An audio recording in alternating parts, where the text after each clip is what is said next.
Wade Papa, a cheerful voice rang out. Yo, Naruto! A man in a red and black suit lifted his hand as the blond boy dashed toward him. At the very last moment, he yanked his hand back with a mischievous grin. Naruto didn't miss a beat, though his fist connected hard with Wade's palm. Ow, kid, do you even know your own strength? What'd I do to deserve that? Naruto frowned. You always pull your hand away at the last second, Wade Papa. That's called training, my boy. Old martial arts masters did the same thing in those kung fu flicks. Builds discipline, reflexes, all that jazz. This isn't a kung fu movie. Deadpool tilted his masked head at him. Still worked, though. You landed the hit, didn't ya? You have a strange way of teaching, came a dry female voice from nearby. Teresa, darling, Wade spun toward her dramatically. Tell me Jamie hasn't been handsy again.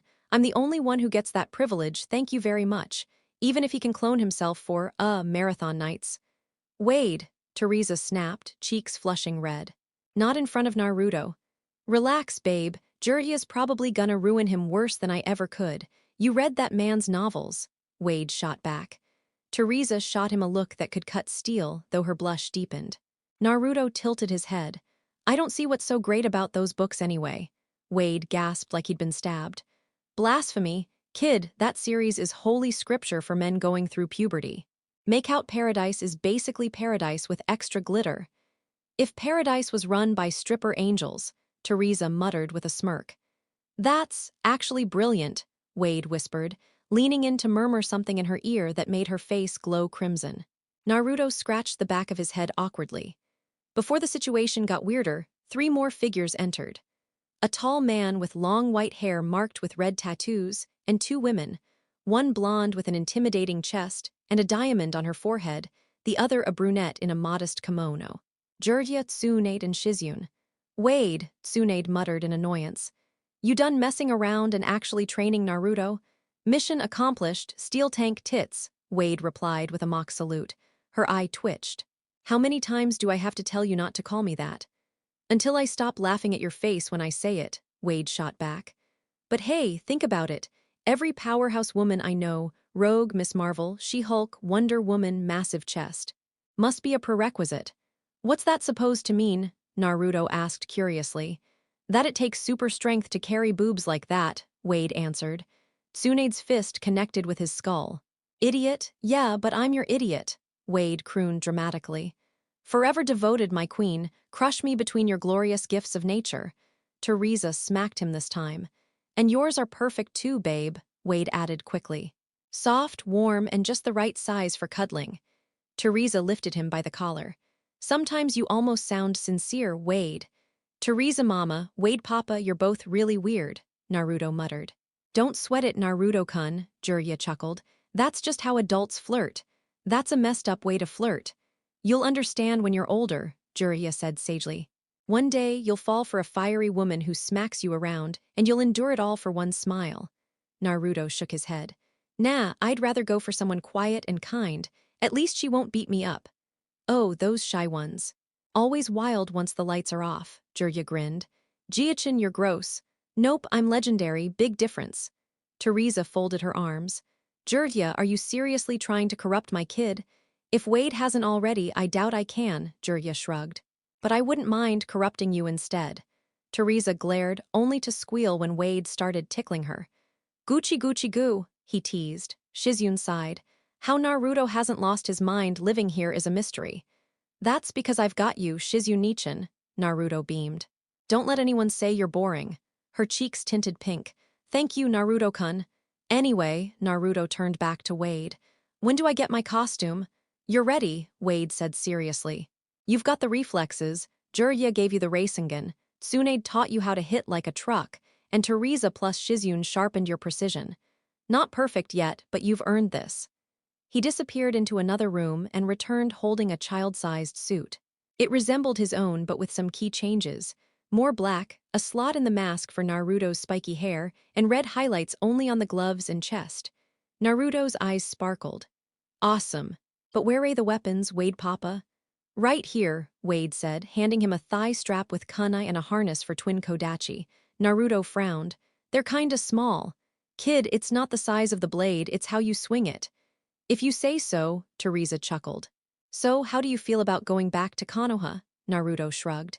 As long as no one remembers me, I'm fine. They've had 8 years to forget your face, Teresa reassured him. And if they don't, just kick their butts, Wade chimed in.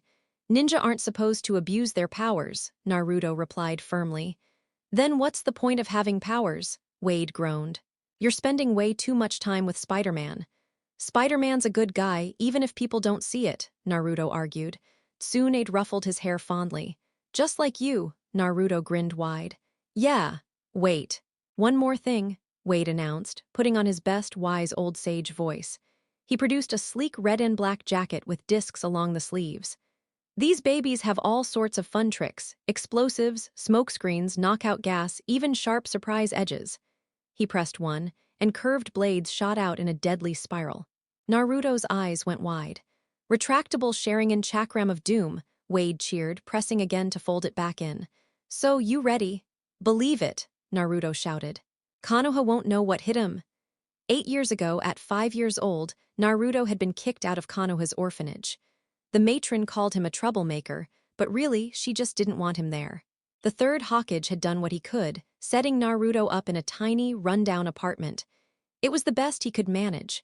Naruto fended for himself. Buying food was a nightmare, merchants refused his money, or worse, charged triple. No one beat him, but the coldness, the looks, the whispered hatred, it was worse. Deadpool had stumbled into the village using a henge disguise, looking more like some smooth, silver-haired heartthrob than his scarred self. He spotted a little blonde boy digging through trash. Deadpool ducked to a fruit stand, bought a bunch of grapes, and tapped the boy on the shoulder. Naruto spun, startled. Who are you? Just some nobody, Wade said lightly, holding out the grapes. Hungry, suspicion flickered in Naruto's eyes. Why are you being nice to me? Because somebody should be, Wade replied simply. Try one, they're fresh, not trash. Naruto hesitated but plucked one off, chewing slowly. His face lit up. This is good, thanks, Jissen. You got somewhere to crash. The old man Hokage gave me a place. Then take the whole bunch. Wade handed it over. Naruto devoured the grapes like he hadn't eaten in days. What's your name? Wade Wilson. I'm Naruto. Cool. Mind if I tag along to your place? I'm kinda homeless right now. Sure, Wade-san. When they arrived, Wade took one look around and whistled. Wow, this makes Oliver Twist look like luxury housing. Kid, even Dickens would have felt bad for you. He opened the fridge, then gagged. Yikes, forget groceries, this thing needs an exorcist.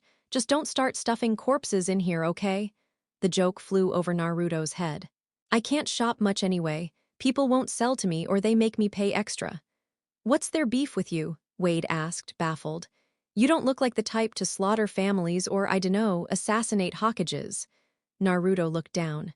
I don't know, they just hate me. Kids my age aren't even allowed near me. Wade shook his head. That's messed up. Where's the person in charge of this dump? The Hokage's visitor Deadpool strolled into the Hokage's office, where the aging leader, Hiruzen Sarutobi, sat behind his desk. And who might you be? Sarutobi asked, narrowing his eyes. Deadpool casually leaned on the desk.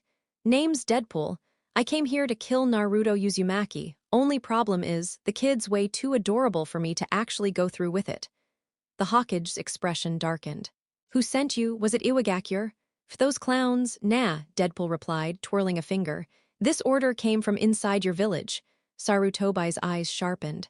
Impossible, Deadpool snorted. Impossible, please. Have you even looked at how the villagers treat the kid? They despise him. And when people hate something but don't have the guts to handle it themselves, well, they hire guys like me. Sarutobi's voice turned cold. Anyone who tries to harm Naruto faces execution. Yeah, but if you outsource the job to some foreign contractor, no one can prove anything. Plausible deniability, old man. The Hokage's jaw clenched. Tell me who hired you, which villager? Deadpool shrugged, his tone flippant. Guy with one arm and one eye, real shady vibe. Sarutobi's face twisted in anger. Danzo, Deadpool tilted his head. So you do know him? He's one of the village elders, Sarutobi muttered. My rival for the position of Hokage. I became the third, he never forgave me. Deadpool crossed his arms. So this Danzo clown wants Naruto dead. But why? Kid's harmless. Hyper, sure, but harmless. Sarutobi hesitated before answering. What I'm about to tell you doesn't leave this room. Naruto must not know until the time is right. Deadpool shook his head. Can't promise that, Pops. If it's as heavy as you're making it sound, then maybe the kid deserves the truth. Hiruzen sighed. Very well. 6 years ago, the fourth Hokage, Minato Namikaze, sealed the nine-tailed fox inside an infant, his own son. The price was his life. That child was Naruto. Deadpool's gaze flicked to the portraits of past Hokages. He let out a low whistle. That explains it. I knew the brat looked like Minato. Damn, I almost killed his son. Oh, I am livid. Where's that bastard Danzo? I'm gonna tear him a new one. Wait, Sarutobi interrupted. How do you even know Minato? Deadpool dropped his disguise, revealing the red and black suit with twin swords on his back. Because I was once hired to kill him, back during the Third Great War. Thought it'd be fun to test him. But when I met him, well, let's just say we hit it off. Couldn't bring myself to finish the job. Sarutobi smiled faintly. Minato had that effect on people, even enemies. Exactly. And now some dirtbag hires me to kill his kid.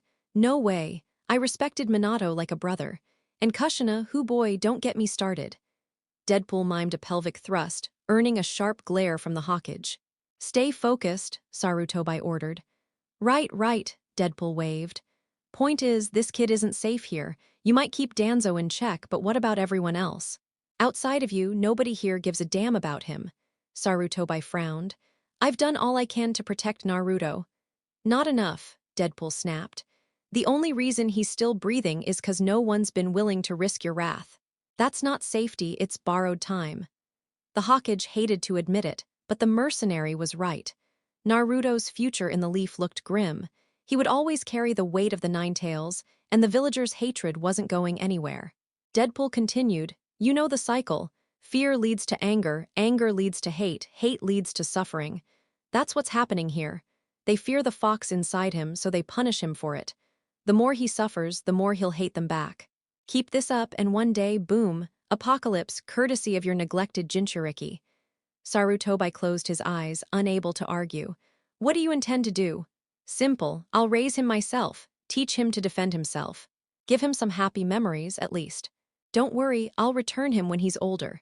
Then bring him back at graduation, Sarutobi said firmly. I'll handle Danzo myself. Deadpool's family planned the first person to react to Deadpool's sudden fatherhood was Teresa Cassidy, better known as Surin. Once his girlfriend, she had left him because of his unstable mind. Now she stood there, arms crossed, disbelief written all over her face. Of all the things you've ever done, Wade, adopting a kid is the last I expected. Yeah, I'm full of surprises, Deadpool grinned. I'm like Batman adopting Robins or Wolverine mentoring young sidekicks. Same vibe, but with extra style. Surin raised an eyebrow. You're still insane. Maybe, Deadpool admitted, but you didn't see how they treated him. Starved him, abused him. That's not a life, it's punishment for something he never asked for. You've never cared about that sort of thing before, Surin noted. Well, this time it's different, Wade said softly. Naruto's the son of an old friend. I owe it to Minato and Kushina to do right by him. Surin studied his face, then sighed. So now you've decided to grow a conscience. Guess so, Deadpool shrugged. But I'm not gonna lie, I can't raise him alone. Surin smirked. Sounds like you're asking for help. Yeah, and you'd make a great mom, Deadpool replied. One good scream and the kid behaves. Just then, Naruto ran in. Papa Wade, who's the pretty lady? Old friend of mine, Wade said. And soon to be your mom, Naruto, meet Teresa. Naruto's face lit up. Really? You'll be my mom? Teresa hesitated, then knelt down and kissed his forehead. Yes, sweetheart, I'll be your mom. Unwanted guests meanwhile, Sarutobi had contacted Jiraiya to keep tabs on Deadpool. Fearing the worst, Jiraiya brought backup, Tsunade and her apprentice, Shizune. They stormed Deadpool's apartment, Tsunade leading the charge by punching the door clean off its hinges. What the hell is going on here? Surin shouted. Deadpool emerged with sword in one hand, pistol in the other. So, you here for Naruto? What do you think you're doing with him? Jiraiya demanded. Raising him, Deadpool answered plainly. What else? I'm his godfather, Jiraiya snapped. Then where the hell were you, huh? Deadpool shot back. You should have been here before me. Do you even know what that kid went through? Half-starved, overcharged for rotten food, treated like trash. Someone even put a hit on him. I stepped in 'cause no one else did, Tsunade bristled. And what gives you the right? Deadpool waved his weapons. Back off, Blondie, don't test me. Before the tension could explode, Jirya cut in. Hold on. Just answer one question. Do you read Makeout Paradise? Deadpool lit up. Hell yes, got 3 copies of each volume, Shizyun blinked. Why 3? Surin muttered. Because he wears them out. Tsunade pinched her nose. And you're married to this lunatic. He makes me laugh, Surin replied. Deadpool grinned. Plus, I'm great with my mouth. Wanna find out? No, Tsunade said flatly. Just then, Naruto peeked out of his room. What's with all the yelling? Hi everyone, Tsunade blinked. Well, he actually looks happy. Guess you're doing something right. Deadpool smirked. See, how about you guys stop busting in my door and help me raise him instead? We'll be like one big, crazy family. Jirya sighed. Fine, but put the weapons down first. Kid doesn't deserve his only role model being a homicidal maniac. It's not like Naruto needs some pervy old man who spies on women and writes dirty books as his role model, Tsunade muttered with a sharp edge in her tone. Shizyun let out a sigh. And it's not like Naruto deserves a role model who drinks herself half to death and gambles away every coin she touches, Lady Tsunade. Tsunade's head snapped toward her assistant. What was that, Shizyun? You'd make a wonderful influence on Naruto, Lady Tsunade, Shizyun said quickly, louder this time. But that's not what Naruto started, only for Deadpool to slap a hand over his mouth. Let it slide, kid, trust me. Jirya rubbed the back of his neck. Fine, let's all agree to cut back on the worst of our habits. I'll keep my peeping under control if Tsunade dials down the gambling, and Wade here, well, maybe he can try not to kill every single person who offers him a paycheck. Deadpool threw his arms wide. It's settled, we're gonna be one big, happy, dysfunctional family. He leaned toward Tsunade with a grin. Semir, Steel Queen.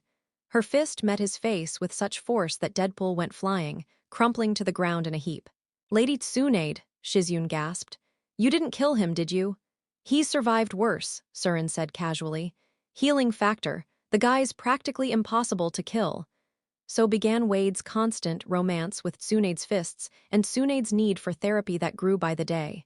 Deadpool, however, found an unlikely ally in Jirya, the two bonding over their shameless love of women and chaos.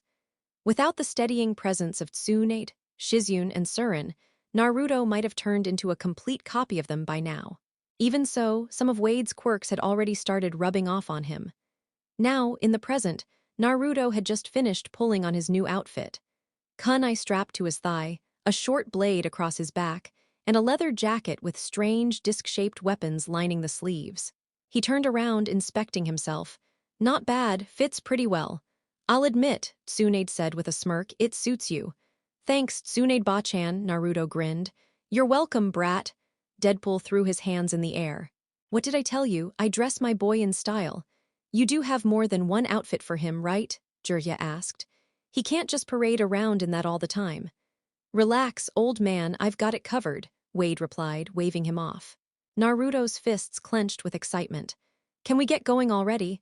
I want to ace that graduation exam and show everyone what I can do. Don't be in such a hurry, Shizyun advised kindly. Sometimes the best part's in the waiting. Like what, Shizyun-nichan? She giggled. You'll find out soon enough. At the gates of Konoha, 2 shinobi guards leaned lazily against the wall, half asleep from boredom. Hardly anyone had come through, and those who had were forgettable. Until now, 6 figures approached, and the guards' eyes widened. The women were striking. One blonde with twin ponytails and a chest that strained against her gray gi. Another, a calm brunette wrapped in a modest dark kimono. The third, a redhead draped in a strange half-cape over a black blouse and corset. The men were no less noticeable. One had wild white hair and crimson markings on his face, dressed in a red vest over pale robes. The other wore a skin-tight red and black outfit, his face masked, with twin swords and odd-looking weapons strapped across him. The boy, though, stole their attention. His outfit mirrored the masked man's, but darker, black pants, black-lined jacket, strange metallic discs on his sleeves, and a mask with a Y-shaped black design stretching across it. His messy blonde hair poked out the top, and a belt heavy with kunai wrapped around his thigh. Halt, one guard barked. The group presented their papers. Recognition dawned on the guards' faces. Jure Yasama, Tsunade-sama. Forgive us, we didn't realize. No problem, Jiraiya said smoothly. Just let us through. We've got business with the Hawkage. The guards quickly stepped aside, and the six strolled into the Hidden Leaf village. Feels like forever, Jiraiya murmured. Didn't think I'd ever set foot here again, Tsunade admitted. My stomach's screaming, Wade complained. Can we eat already? You're always hungry, Surin muttered. Hey, some of us need fuel to keep our strength up, Deadpool shot back. Naruto's eyes lit up. There's a ramen stand around here, you'll love it. Ramen again, kid, Wade ruffled Naruto's hair. Ramen's the food of legends. Don't diss it, Naruto snapped. Deadpool chuckled. Fair enough, everyone's got their guilty pleasures. The group earned stares as they passed through the streets, two Sannin returning home, two strangers in odd clothes, and one foreigner with flaming hair. When Deadpool noticed the gawking, he pulled out one of his guns and aimed it at a villager. What the hell are you staring at? Panic spread instantly. Surin smacked his arm, and the shot went off, straight into Wade's own foot. The loud crack made everyone around recoil in shock. Ow, damn, that hurt, Wade groaned. What kind of jutsu was that? A villager cried. It's the bang bang you're dead technique, Wade shouted. Etch it into your memory. Wade, Surin's voice was dangerously low. He waved at the crowd. Sorry about pointing my gun at you all, honest mistake. Villagers muttered nervously, unsure what to make of him. Wade, meanwhile, yanked the bullet out of his foot, the wound already stitching itself closed. Naruto's eyes sparkled. When do I get my own guns? I want to learn bang bang you're dead no jutsu. When you're Chunin, kid, Wade told him. Until then, stick with the discs, swords, and kunai. Trust me, those discs can pack a punch. Boom boom everybody explodes, no jutsu style. Tsunade slapped her palm over her face. This man is insane. She's tried, Jiraiya sighed. But even her medical ninjutsu can't cure that. As they neared the Hokage's office, Wade whispered to Naruto with a mischievous grin. Hey, kid, think Teresa would let me rope Shizune into a three-way? Naruto deadpanned. About as likely as me suddenly getting my own harem. So, very possible, Wade concluded with glee. You've read way too much of Pervy Sage's books, Naruto groaned. Hey, your folks named you after a character from those books. They wanted you to grow up badass, and thanks to me, you're halfway there. Finally, they arrived at the Hawkage Tower. Instead of knocking like a normal person, Wade kicked the door clean off its hinges, rolled dramatically across the floor, and pointed both guns at the Hawkage. Yo, old man, Sarutobi didn't flinch. What in the world do you think you're doing? Come on, aren't you happy to see me? Wade asked. Put those ridiculous weapons away before I lose my patience. Fine, fine, Wade holstered them with a shrug. How about a hug? No, you're cruel, old man, cruel. Stop acting like a child, Surin scolded. You kicked his door down and threatened him. That's how I say hello, Wade grinned. Sarutobi's eyes drifted past him, landing on the blonde boy in the black and red mask. His expression softened. Naruto, is that really you? Naruto tugged the red and black mask down so it rested more like a high collar, revealing his face with a wide grin. Hey, Hawkage Jiji, miss me? Sarutobi chuckled warmly. It's good to see you again, Naruto. Jiraiya leaned forward dramatically, clutching his chest. What? No warm words for your favorite student? You'll always get a greeting, Jiraiya, Sarutobi replied patiently before glancing at the woman beside him. And you too, Tsunade. How have you been holding up? Tsunade smirked. Raising this brat? Definitely an adventure. Not exactly easy with Jiraiya's nonsense and Wade's influence, but he's turned out better than I expected. You love me anyway, Steel Princess, Deadpool began, only to have his words cut short by Tsunade's fist colliding with his face. After all the work I did fixing my face, you're just gonna ruin it again, he groaned. You'll live, Tsunade said dryly. Sarutobi tilted his head, amused. I never did get to see you without that mask. Yeah, well, you still won't, Deadpool shot back, tugging it up again. Gotta protect the brand. What brand? Tsunade muttered. Before Deadpool could answer, several ANBU operatives stormed in, blades drawn. One with long purple hair stepped forward. State your business here. Deadpool casually waved. Relax, I'm just chilling with Gramps Hawkage. He's holding up well for his age, though honestly, he's no B. Arthur. The ANBU stared, their confusion hidden behind porcelain masks. Deadpool just laughed, drawing his pistols and aiming them at two of them. Let's see, are your hand signs faster than my bullets? One ANBU started weaving seals, but Deadpool lunged forward and socked him in the mask. Too slow, pal. He flipped over another's sword strike, switching his guns for twin katanas and smacking the attacker's wrist with a hilt. He clashed blades with the purple-haired ANBU and grinned. Sweet, haven't crossed swords with a purple-haired ninja since Psylocke, the ANBU frowned. What's wrong with you? Nothing at all. I'm perfect and perfectly awesome. Tsunade groaned, then leapt into the air and came crashing down with a chakra-powered heel, dislocating Deadpool's shoulder in one strike. The fight came to an abrupt halt. Sarutobi raised a hand. It's all right, he's not here to cause trouble. His definition of fun is just questionable. Then why is he here? The purple-haired ANBU pressed. Sarutobi smiled.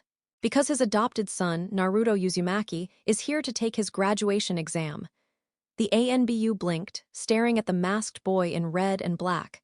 That's Uzumaki, Naruto grinned mischievously. That's me. But call me Shuraisen for now. I'd rather keep my identity under wraps until I'm ready. Anyway, I've got an exam to crush. See ya. In a blur, he was gone. Body flicker? Sarutobi wondered. Not exactly, Jirya muttered.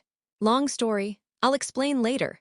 Naruto, or rather, Shuraisen arrived at the academy just in time. Inside, Uruka Yumino, a scarred chunin with a warm but stern demeanor, was already speaking. Today, we'll have a special participant for the graduation exam. He's been training under private guidance. His name is… Shuraisen, Naruto interrupted, mask back in place. That's me. Uruka raised an eyebrow but nodded. Fine. Take a seat. Shuraisen scanned the room, noting several familiar faces. 3 girls caught his attention. One with long blonde hair tied in a ponytail, wearing a revealing purple outfit. Another with short pink hair and a sharp expression. And lastly, a shy blue-haired girl with pale lavender eyes hidden behind a heavy beige coat. Among the boys, he noticed a lazy-looking kid with spiky, pineapple hair lounging back, his larger friend happily munching potato chips. Another duo sat nearby, one boy with his face hidden behind a high collar and sunglasses, the other with red fang-like markings, and a small white pup perched on his head. Finally, there was one brooding boy in a blue shirt with hair shaped like a duck's tail, radiating silent hostility. That one, better keep an eye on him. Spotting the blue-haired girl, Naruto grinned under his mask and plopped down next to her. Hey, hi, she stammered softly. What's your name, cutie? Hinata, she whispered. Shuraisen smirked. Someone that adorable shouldn't be so shy. Before she could reply, Uruka handed out exam papers. Naruto sighed. When's the fun part? After this, Mizuki, the silver-haired chunin assisting, answered. Shuraisen groaned but got to work. Soon enough, the written portion was done, and the practical tests began: kunai accuracy, taijutsu sparring, and basic ninjutsu. Naruto's kunai flew in a perfect pattern, embedding into the bullseye with ease. During the taijutsu spar, he lasted double the required time against Mizuki, though he spent most of it shouting absurd taunts like, "Dodge this, sucker," and "Get down with the funk," while bouncing around erratically. "Will you stop clowning around?" Mizuki snapped. "Nope, come on, hit me for real already," Naruto shot back. In the crowd, Shikamaru groaned. What a drag, he's insane. The ninjutsu demonstrations followed. Naruto couldn't resist showing off. With a puff of smoke, he transformed into a voluptuous woman in a mask, the infamous sexy technique. The class erupted in gasps, groans, and blushes. Uruka nearly fell over. What kind of ridiculous technique is that? My masterpiece, Naruto grinned proudly. Imagine the battlefield applications. Even Mizuki muttered under his breath. Well, the form was accurate, I'll give him that. Next came substitution. Naruto cheekily threw a chalk eraser at the brooding dark-haired boy, then switched places at the last second. Yo! The boy's glare could have killed, but Naruto only shrugged before returning to his spot. Finally, it was time for clones. Naruto punched the wall, 3 clones appearing instantly. Each clone repeated the motion, and soon 13 Narutos stood in the room. All set for the ladies, they said in unison, earning groans from Sakura and Ino while Hinata flushed red. Uruka blinked. What technique was that? Mixing chakra with absorbed impact. The harder I hit or get hit, the more clones pop out, Naruto explained proudly. Interesting, Mizuki muttered again. Well, do I pass? Naruto asked. Uruka sighed. Yes. You pass. Later, after headbands were distributed and students dismissed, Uruka called him over. You fight differently from everyone else. Chaotic but effective. Where'd you learn that? Naruto tilted his head. Simple. I just tick people off until they lose their cool, then beating them's easy. Uruka chuckled. Come by the ramen stand tonight, my treat. Naruto's eyes narrowed suspiciously. You're not planning anything weird, are you? Because if you are, I'll have to kick your ass. Uruka looked uneasy. No, that's not it, I just wanted a chance to understand you better. Sure, whatever you say, I'll be there. Thanks, Shuraisen, but why insist on that name? It just fits, Shuraisen replied simply. Later that evening, while heading to meet Uruka, Shuraisen came across Mizuki. What do you want? I've got a special test for you, Mizuki said smoothly. A test? What kind? Shuraisen asked with suspicion. Slip into the Hawkage Tower and bring back the forbidden scroll. Shuraisen frowned. And why would I steal something like that? To prove yourself. A shinobi isn't just about fighting. Stealth, infiltration, reading situations under pressure, that's what this will show. Or maybe you just don't have what it takes. Shuraisen's lips curled into a smirk. Fine, that scroll's mine. Good. Meet me at the Forest of Death once you've got it. I'll be waiting. Yeah, Shuraisen muttered as he left. He wasn't entirely sure why Mizuki wanted the scroll, but if this was some kind of twisted test, so be it. He planned on returning it anyway, and leaving a little message for the Hawkage in case Mizuki was hiding something. With well-timed bursts of speed, Shuraisen bypassed the guards and slipped into the sealed room. His eyes fell on the massive scroll marked with a special symbol. That's a big one, gotta be loaded with secrets. He slung it over his back and darted out again, but before leaving, he scribbled a quick note for the Hawkage. Mizuki's idea, claims it's training. Don't trust him, I'll be in the Forest of Death. Bring backup. Hiruzen read the note moments later and frowned deeply. He already knew exactly who to call. When Shuraisen arrived at the Forest of Death, he called out, Yo, Mizuki, got the scroll right here. Perfect, Mizuki stepped out of the shadows. Hand it over. Don't do it, Naruto. Uruka's voice rang from behind. Both Shuraisen and Mizuki turned toward him. What's it to you, Uruka? You want this scroll too? Shuraisen asked. No, Uruka shouted. Naruto, you are not the same as what's sealed inside you. Shuraisen blinked, confused. The same as what? Mizuki sneered. The truth, why everyone treated you like dirt.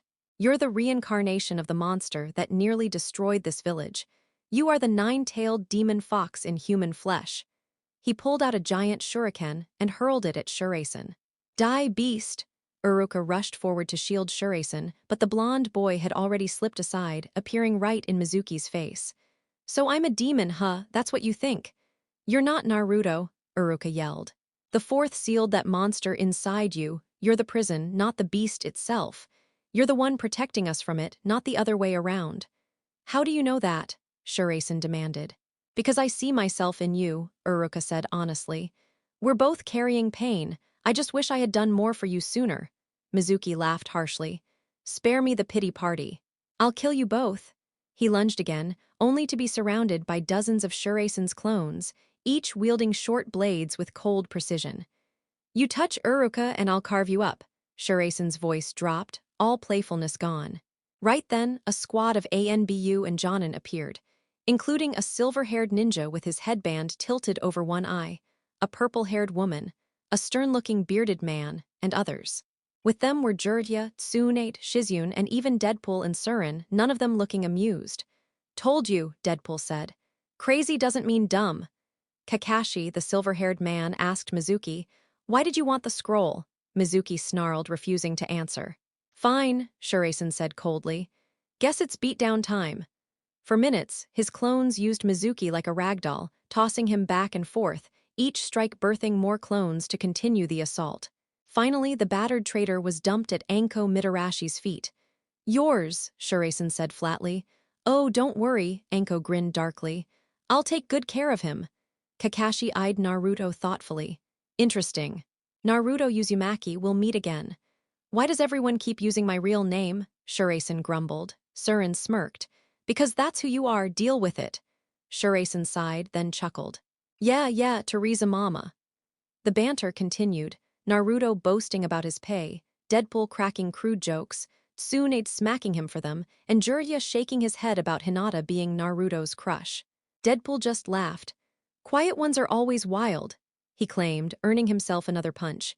Meanwhile, Naruto had already slipped to the academy, spotting his classmates, Hinata, Shino, Kiba, Shikamaru, Choji, and Sasuke. You quit scowling, you stop sleeping, you share the chips, and you, he grinned, walking toward Hinata, let me brighten up your day. Hinata blushed furiously. Shuraisen-kun, what the hell are you doing? Kiba growled. Admiring how cute she looks when she blushes, Shuraisen said, his tone teasing. He tugged gently at the zipper of her heavy jacket. Aren't you hot in this thing? Hinata froze, turning redder as he slid it open, revealing curves she'd hidden. See, no wonder you hide. Guys wouldn't leave you alone otherwise. Before Kiba could explode, Shuraisen swept Hinata off her feet, mask lowered, and kissed her right on the table. Hinata kissed him back without hesitation. The class erupted in gasps, jaws dropping everywhere. Looks like she's into him, Shikamaru muttered, too lazy to care. Just then, Sakura and Ino burst through the door, fighting each other to get in, only to freeze at the sight of Hinata and Shuraisen locked in a heated kiss. The boys stared in disbelief, except Shino, unreadable behind his shades, and Sasuke, who looked like he couldn't care less. What the hell is that creep doing with Hinata? Sakura blurted out, her eyes widening. Duh. Kissing her billboard brow, Ino shot back with a smirk. You were definitely in class when that was explained, right? Shut it, Ino pig, Sakura snapped, cheeks red with irritation. Neither of them wanted to admit it out loud. But deep down, they both wouldn't have minded if Sasuke had ever given them even half the attention Shuraisen was giving Hinata. And from the way Hinata leaned into him, she was clearly just as invested. The moment was shattered, though, when Uruka stormed into the room and saw exactly what his desk was being used for. Shuraisen, Hinata. That's enough, cut it out right now. They froze.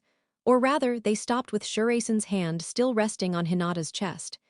Hinata's face went scarlet before she fainted from sheer embarrassment, slumping forward. Shuraisen quickly tugged his mask back up to hide his face, scowling at Uruka. Really, Uruka-sensei, way to ruin the moment.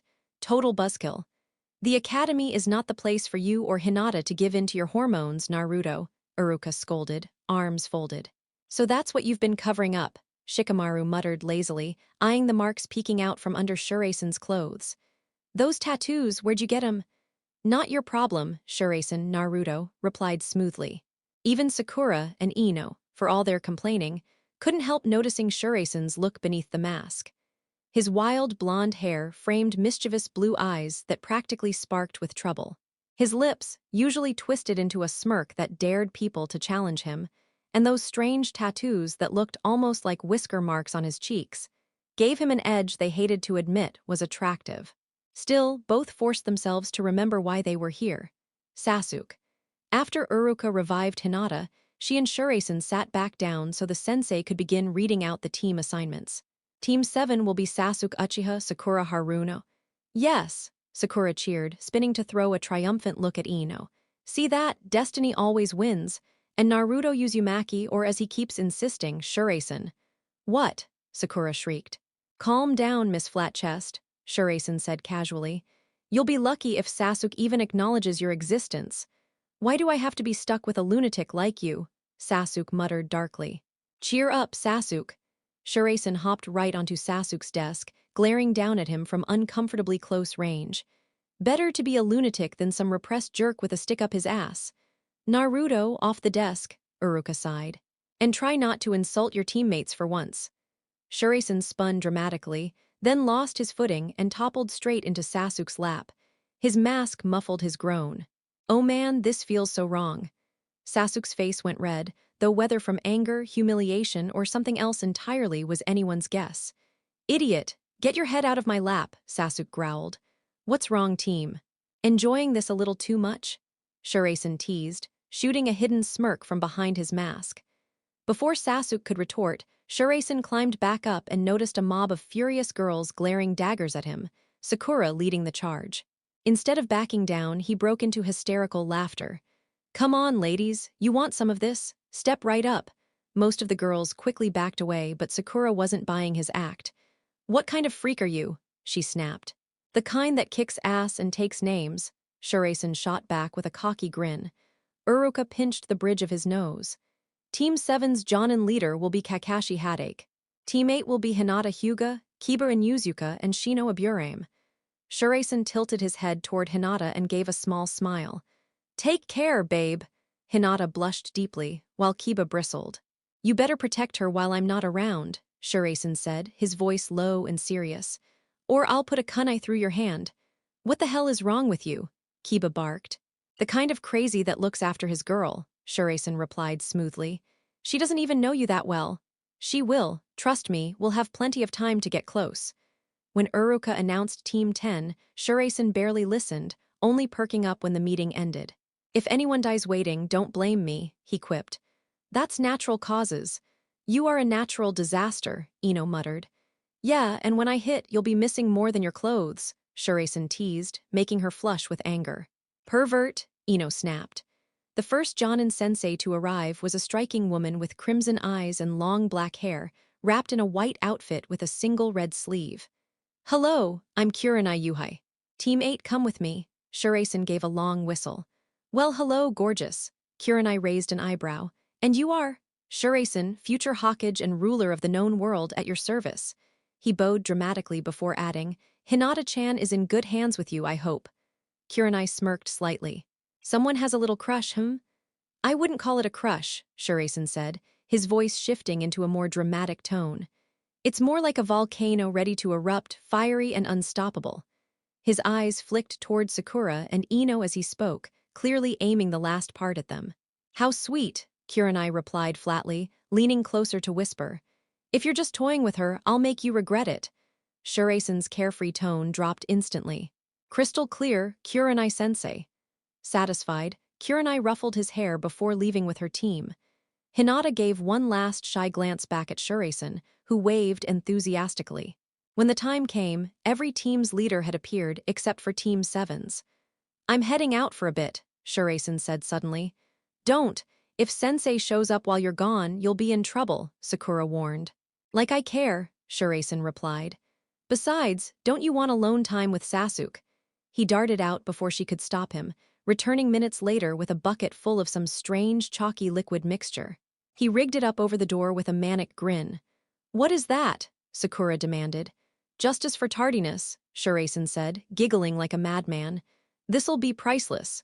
The door creaked open, and in stepped a tall, silver-haired man in a flak jacket and mask.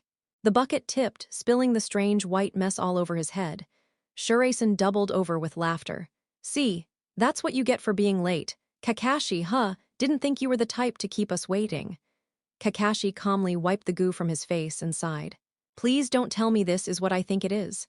Oh, it's exactly that, Shuraisen confirmed. Sakura hesitated. What is it?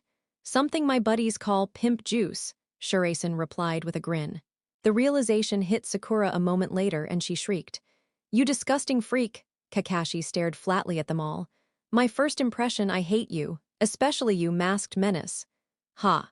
Takes one to know one, Shuraisen shot back. Kakashi didn't even rise to it. I'm going to change, wait for me on the rooftop. You'd better not be late again, Shuraisen grumbled. When Kakashi returned, he gathered them on the rooftop. All right, introductions, who wants to start? How exactly? Shuraisen asked. Age, gender, location. Sakura raised her hand to smack him, but Shuraisen caught her wrist midair. Save the rough stuff for later, babe. Maybe the night I steal your first kiss. Pervert, Sakura yelled, yanking her hand back. Kakashi sighed. Like this, my name is Kakashi Hadake. I like a few things, dislike a lot more, and my hobbies and goals aren't any of your business. Now next. Fine, Shuraisen said. I'm Shuraisen. I like my adoptive family, though they're gone a lot. I like the folks who look after me while they're away.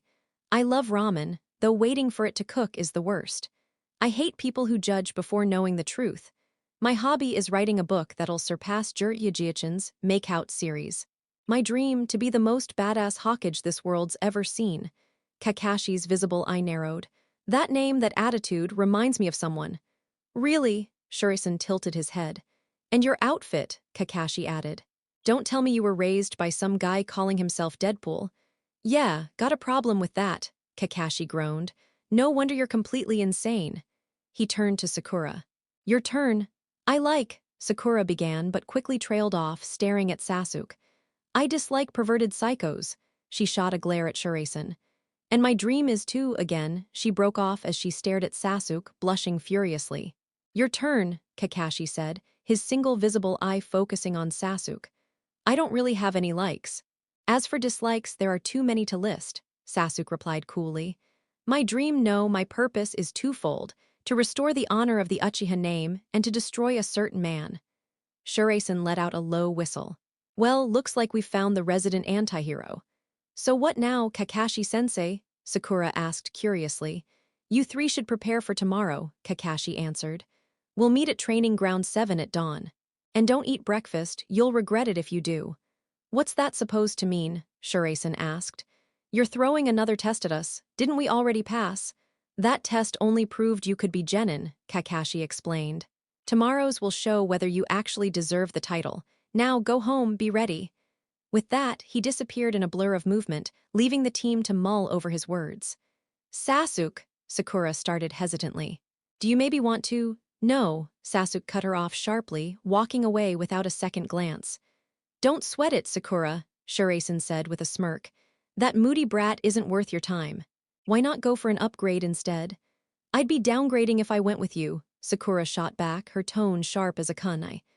Ouch, Sakura-chan, right in the chest, Shuraisen gasped dramatically, clutching at his heart. How could you wound me so? Maybe crawl back into the hole you crawled out of, Sakura suggested. Hey, it's not a hole, it's a respectable apartment in a decent neighborhood, Shuraisen countered. You're welcome to come check it out. Not happening, Sakura replied flatly. Fine, fine, chase after Sasuke if you want, but don't say I didn't warn you. Guys too wrapped up in revenge to even know what love is. Meanwhile, I'm standing right here, a much better option. Shuraisen gave her a wink before vanishing from sight in a sudden dash. When Shuraisen arrived at his apartment, he found Jirya, Tsunade, Shizune, Deadpool, and Surin packing up. Wait, you're all leaving? Afraid so, Jirya said with a hint of sadness. Surin stepped forward and hugged Shuraisen. Don't worry, Naruto, we'll be back for the Chunin exam finals. Maybe we'll even bring some friends along. Like who? Shuraisen asked, skeptical. Oh, I don't know, Layla misses you, Monet too. Laura, Cecily, Noriko, Tabitha, Betsy, David, Santo, even Julian, Surin listed with a teasing smile. Shuraisen's eyes softened beneath his mask. Yeah, I miss them too. I swear Betsy's got a thing for the kid, Deadpool muttered. You're insane, Tsunade groaned. Insane, yes, wrong, not necessarily, Wade replied smugly. Surin sighed. Let him keep his fantasies. They're not fantasies, woman, Wade shot back. I see things you people can't. You see things that exist only in your twisted head, Tsunade snapped. Still, Jirya's voice trailed into a smirk. Unbelievable, all the men here are hopeless perverts, Surin muttered. You married one, Tsunade reminded her dryly. He's not that bad, Shizune whispered. So, what are these Chunin exams anyway? Shuraisen asked, cutting through the bickering. They're meant to see who's ready to rise above Genin and handle higher-risk missions, Jirya explained. Sounds fun, Shuraisen grinned. Danger's basically my middle name. I thought it was Shuraisen, Deadpool quipped. Where are you all heading? Shuraisen asked. Recon work, Jirya replied. Tracking down an old enemy before he causes more trouble. And let me guess, you've got gambling to do, Tsunade Bachin, Shuraisen teased. And I have to keep her from gambling away everything, Shizune added tiredly. Tsunade walked up, tugged down his mask, and kissed his forehead. Then she looped her jade necklace around his neck. If you die, I'll be furious. Don't make me furious. Guess I just won't die then, Shuraisen replied cheekily. And if I do, I'll come back, that's kinda my thing. That's not how it works, Tsunade scolded. Tell that to Jin-sensei, Shuraisen shot back. That was different, Tsunade muttered. Shuraisen shrugged. Sure, whatever, what about you, Wade, Teresa? Work calls, Wade replied.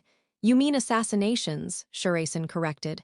How do you think we pay rent, kid? Wade said. And don't think being a ninja's much different. You just get your jobs from a village instead of freelancing. Shuraisen blinked.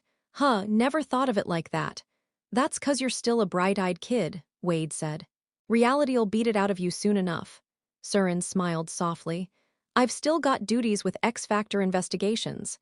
Say hi to Jamie and the others for me, Shuraisen said. Shizune hugged him. We'll miss you, Naruto Adatachan. I'll miss you too, Nichin, Shuraisen replied, hugging back tightly. Jirya patted him on the shoulder.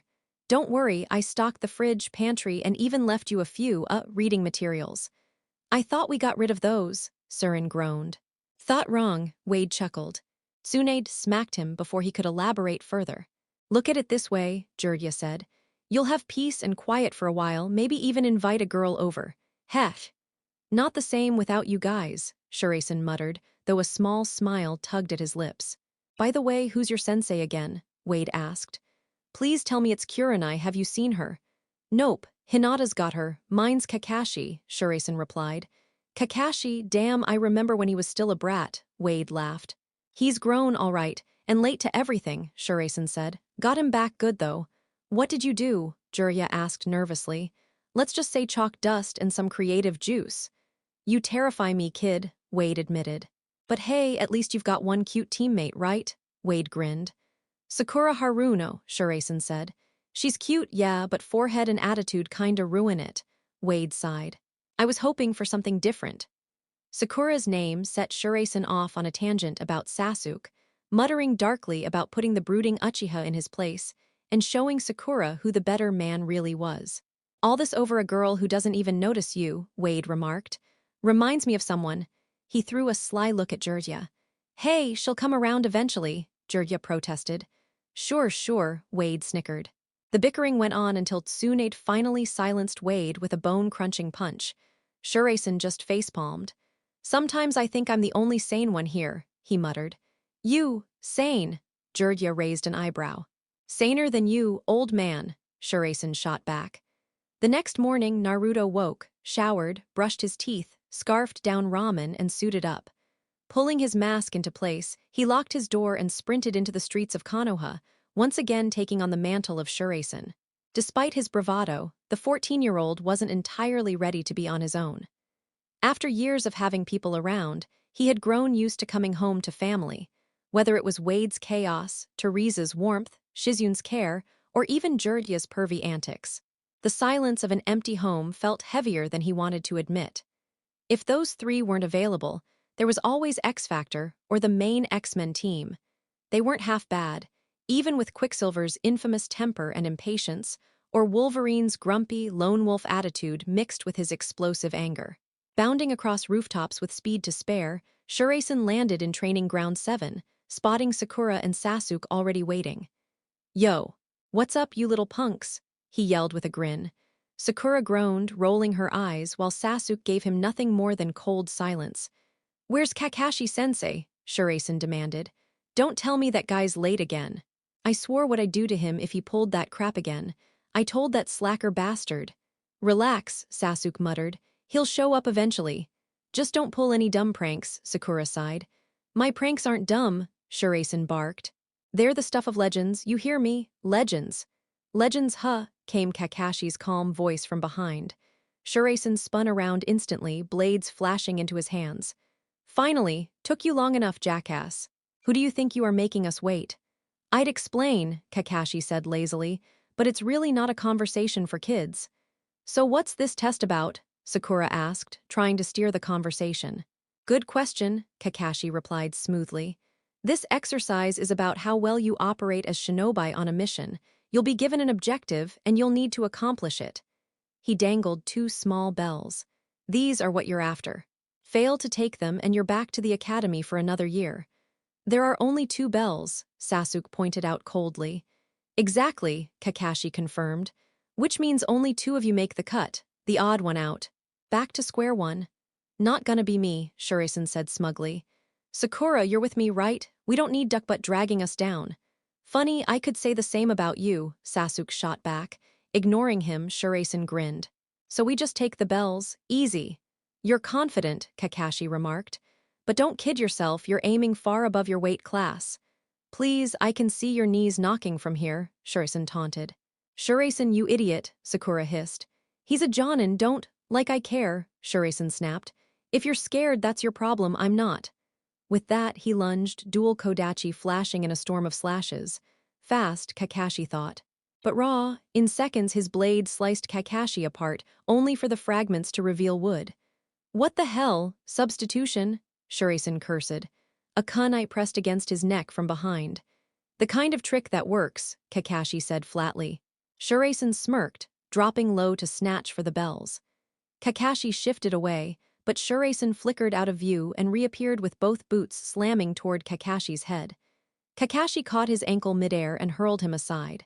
Rolling to his feet, Shuraisen yanked a small device from his jacket, pressing it with a grin. A sharp beep answered.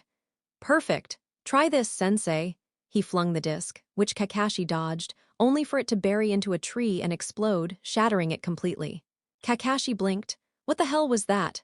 Mini grenade, Shuraisen smirked. Like an explosive tag, only way cooler. Now Kakashi looked at him with new eyes. Deadpool clearly hadn't been joking when he trained the kid.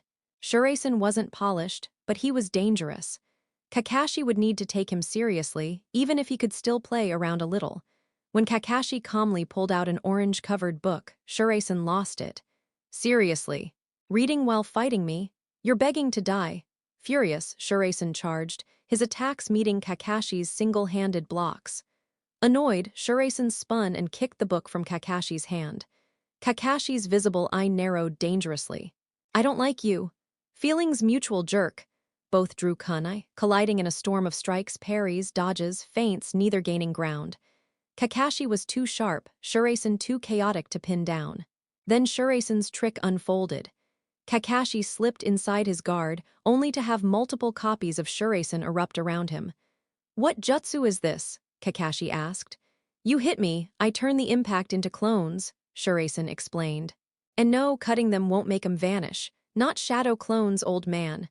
We'll see, Kakashi replied, unleashing kunai into the duplicates as they swarmed him. Sakura gawked. What is he even doing? Not as hopeless as I thought, Sasuke muttered. He formed hand seals. Fire style, fireball jutsu. A massive fireball roared at Kakashi. Kakashi evaded, but Shuraisen and his doubles were caught in the flames. Reckless, Kakashi scolded. Your teammate could be dead. But when the smoke cleared, a charred but grinning Shuraisen stood tall.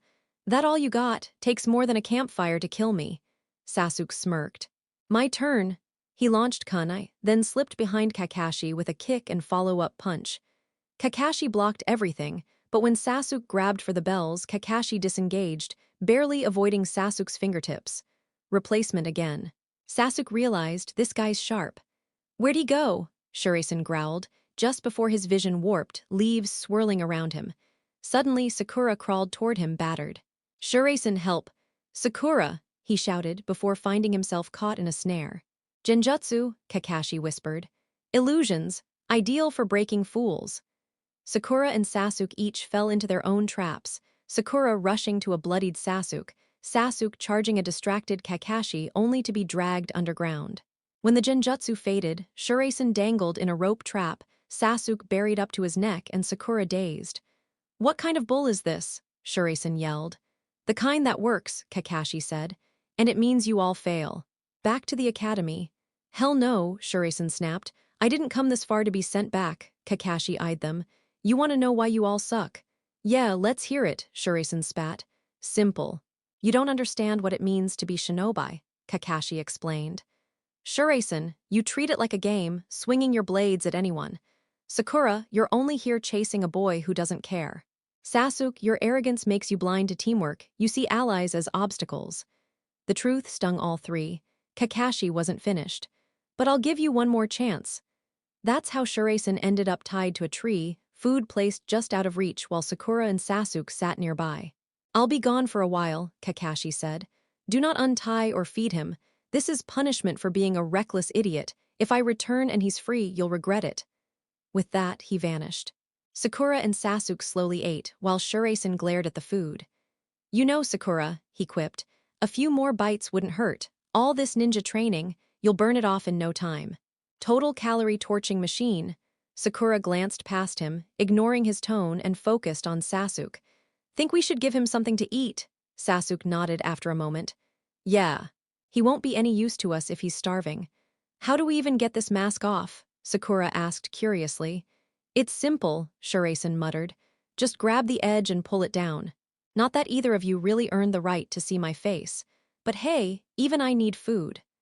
Sasuke carried the lunch box over, and Sakura carefully tugged the mask down, revealing Shuraisen's features. "So, how do we handle this?" she asked. "Best way would be to untie me," Shuraisen said casually. "I can handle feeding myself." Sakura frowned. "Those ropes look complicated." "Guess that means you'll have to do the honors," Shuraisen teased, smirking in his usual arrogant fashion. Before she could continue, the sky suddenly dimmed as though a storm were coming. Kakashi's voice boomed across the field. "You dare go against me?" Shaken but defiant, Sakura yelled back, "Shuraisen's our teammate. We're not abandoning him." A low chuckle carried through the air as Kakashi appeared, his single visible eye curved like he was smiling under the mask. "You pass, all of you pass." Shuraisen blinked in disbelief. "Wait, what? Are you screwing with us? Because this isn't funny." "I'm not joking," Kakashi replied calmly. "That was the purpose of the test, to see if you understood the true meaning of being a ninja. And you proved you did." "That makes no sense," Sakura protested. "In our world, breaking rules makes you trash," Kakashi explained.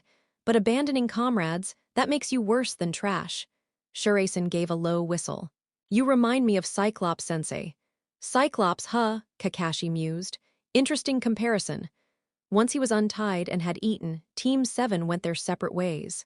Shuraisen decided to check in with X Factor HQ, hoping his adoptive mother was around. The one who answered the phone was Madrox. "X Factor Investigations, who's calling?" "Jamie Jisson," Shuraisen asked. "Hey, Naruto. What's going on?" Madrox greeted warmly. "Is Teresa Mama there?" Shuraisen asked eagerly. "Yeah, kid, hold on, I'll get her," Madrox replied. A pause later, Surin's voice came through. "Naruto." "Hi, Teresa Mama. How are things?" "Pretty good. Pietro won't admit it, but he misses you." She sounded amused. "Wade Papa's doing okay, right?" But he misses you too.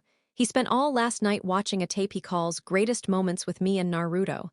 Weasel had to be dragged away before your dad stabbed him again." Shuraisen chuckled. "Sounds just like Wade Papa. And Jiraiya Jiachin, Tsunade Bachin, and Shizu Nichin. Jiraiya's still keeping tabs on those troublemakers. Tsunade's back to gambling, and Shizun's stuck being her voice of reason again." "Figures," Naruto said with a sigh.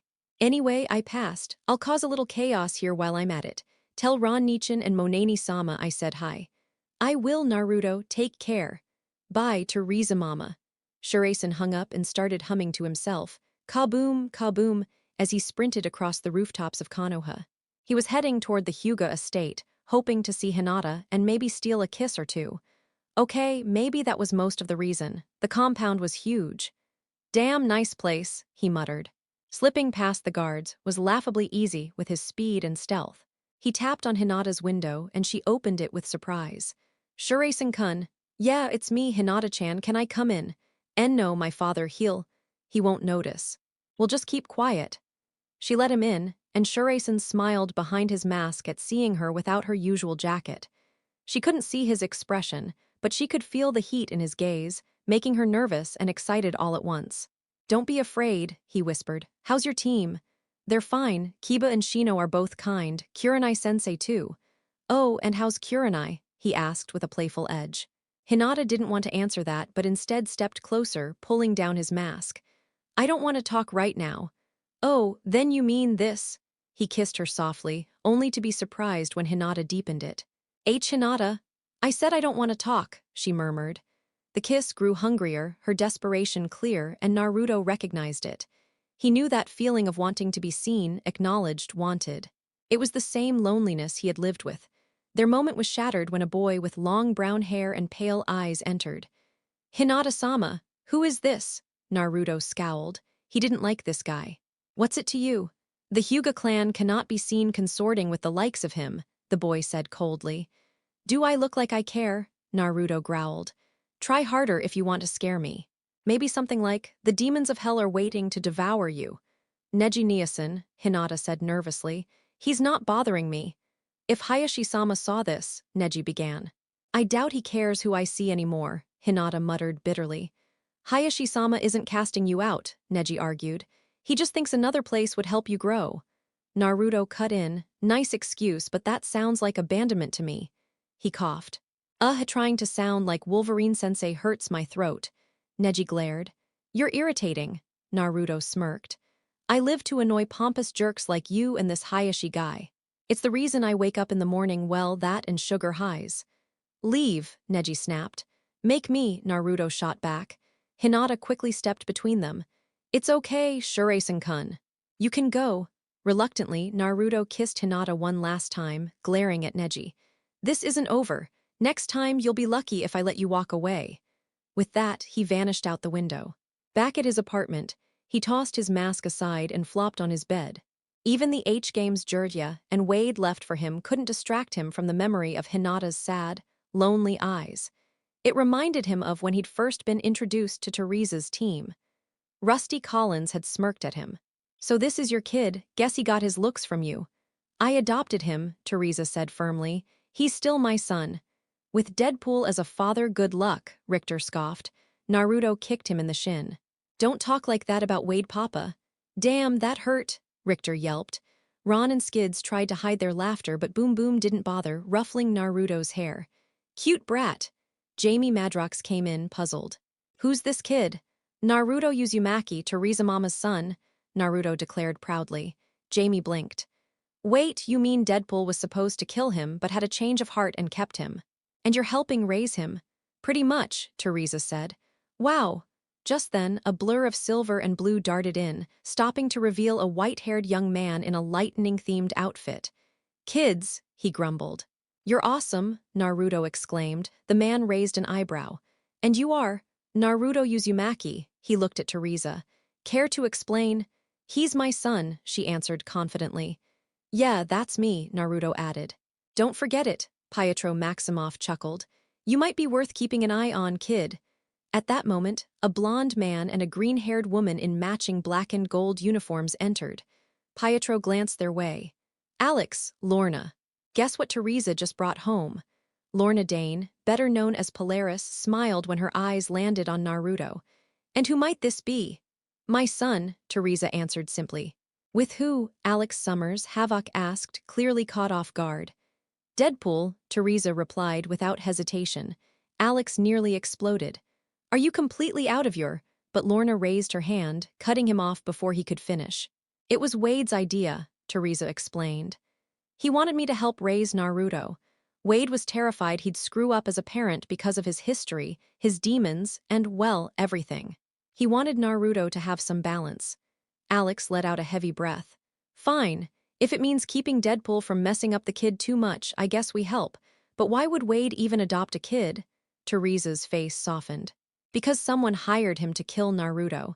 And when he realized it was just a boy, he couldn't go through with it, Alex finished grimly. So he decided to protect him instead. Naruto, glaring, kicked Alex in the shin. Don't talk bad about Papa Wade, Lorna laughed quietly. Sorry, Alex. Alex gritted his teeth but managed a smirk. Kid's loyal, I'll give him that. Wade's one of the few people who's ever really cared about Naruto, Teresa said, ruffling her son's hair. Alex shook his head. Strange. Never would have pegged Wade for that. Wade's got more layers than people realize, Teresa murmured, half to herself. Not all of them pleasant. Meanwhile, Naruto sat in front of the game screen, chewing his lip. The choice before him wasn't just about winning. It could shape his survival and even his romance in the story. For a second, he imagined the heroine was Hinata, took a breath, and made his decision. I can't believe we're stuck doing this again, Shuraisen groaned over the comms. How many damn times do we need to repeat this? As many times as she pays us, idiot, Sasuke shot back. Who the hell are you calling idiot, bastard? Shuraisen snapped. Focus, you too, Sakura cut in sharply. Shuraisen, you're the fastest, you should have caught it by now.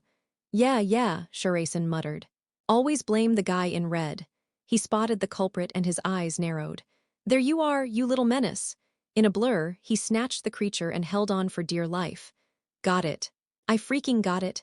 The cat screeched, clawing him like crazy. Quit fighting, you're going back to your owner, and if you run again, I swear I'll turn you into a coat for Hinata. Shuraisen, Sakura shouted. That's cruel, cruel.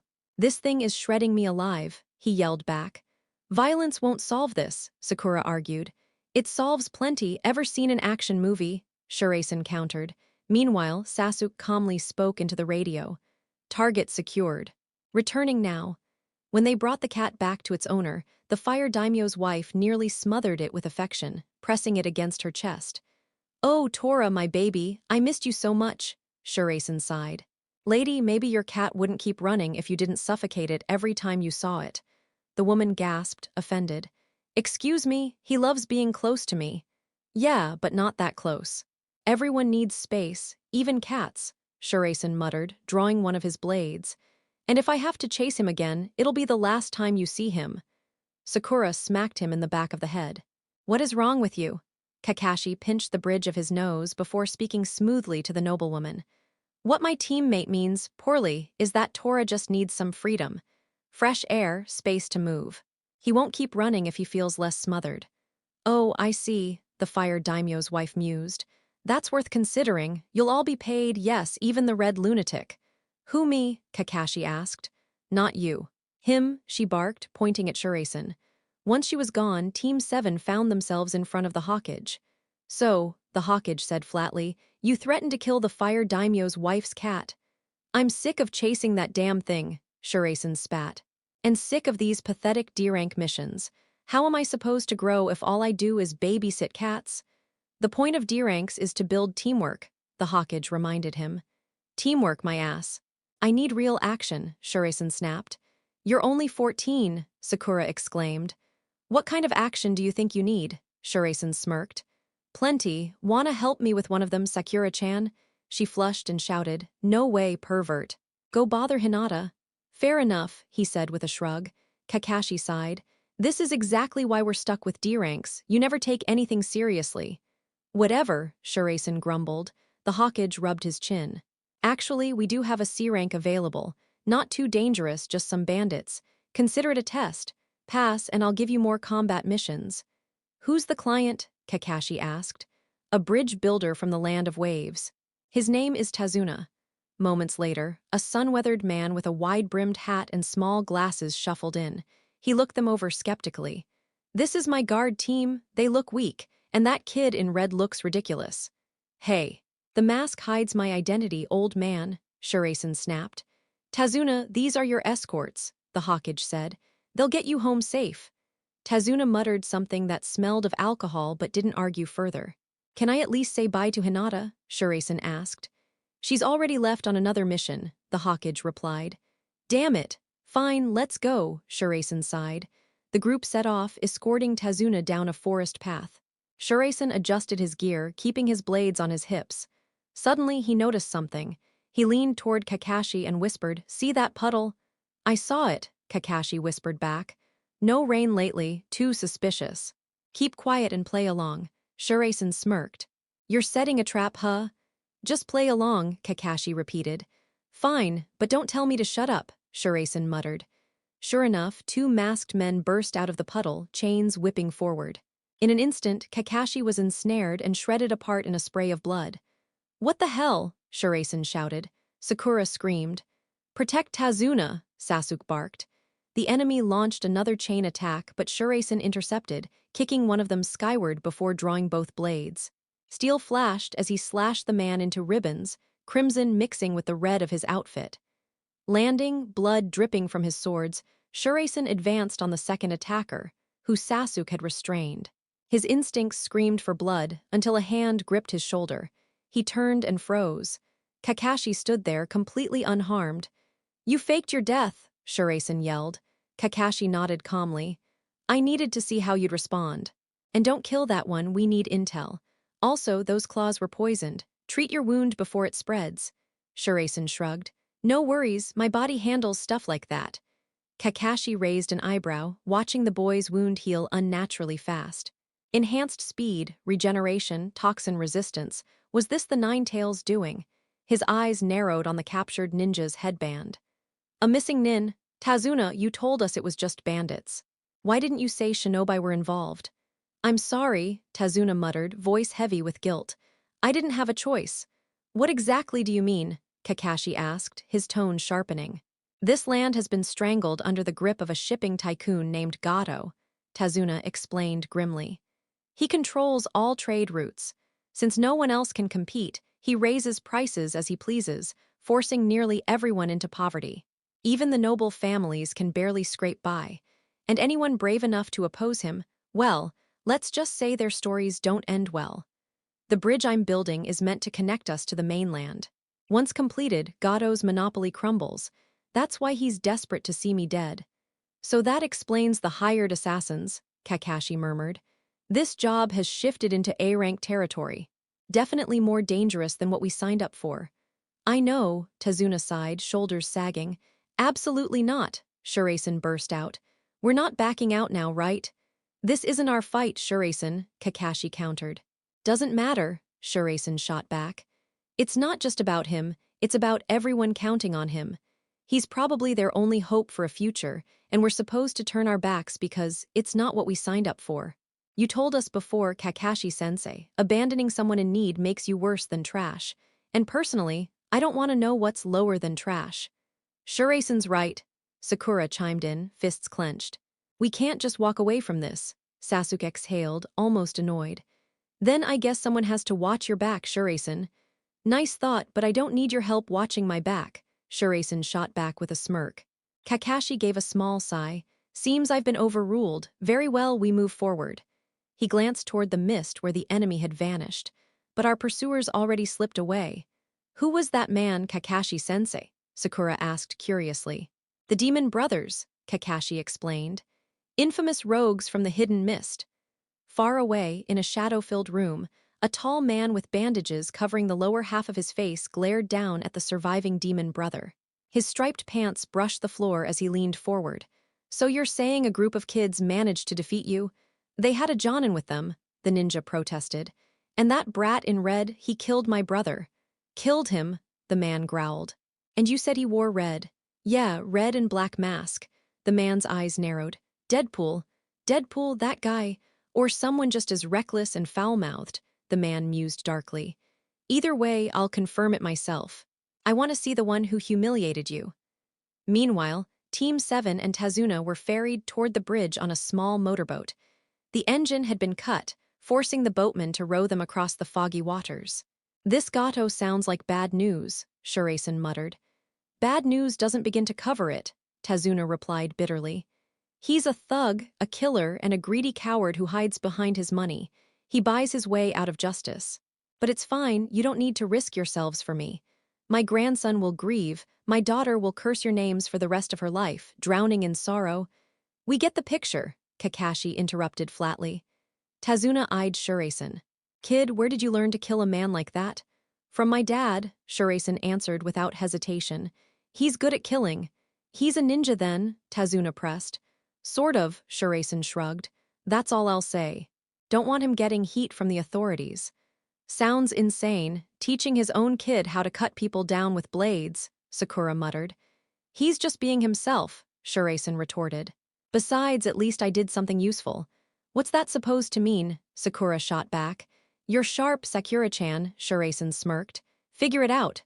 Sakura fumed, unable to read him. One moment he flirted, the next he insulted her. Who did this guy think he was? And what was he really after, aside from her, which was obviously off the table since her heart belonged to Sasuke? At last, the bridge came into sight. Whoa, that thing's massive, Shuraisen exclaimed. Biggest I've seen since Brooklyn or George Washington.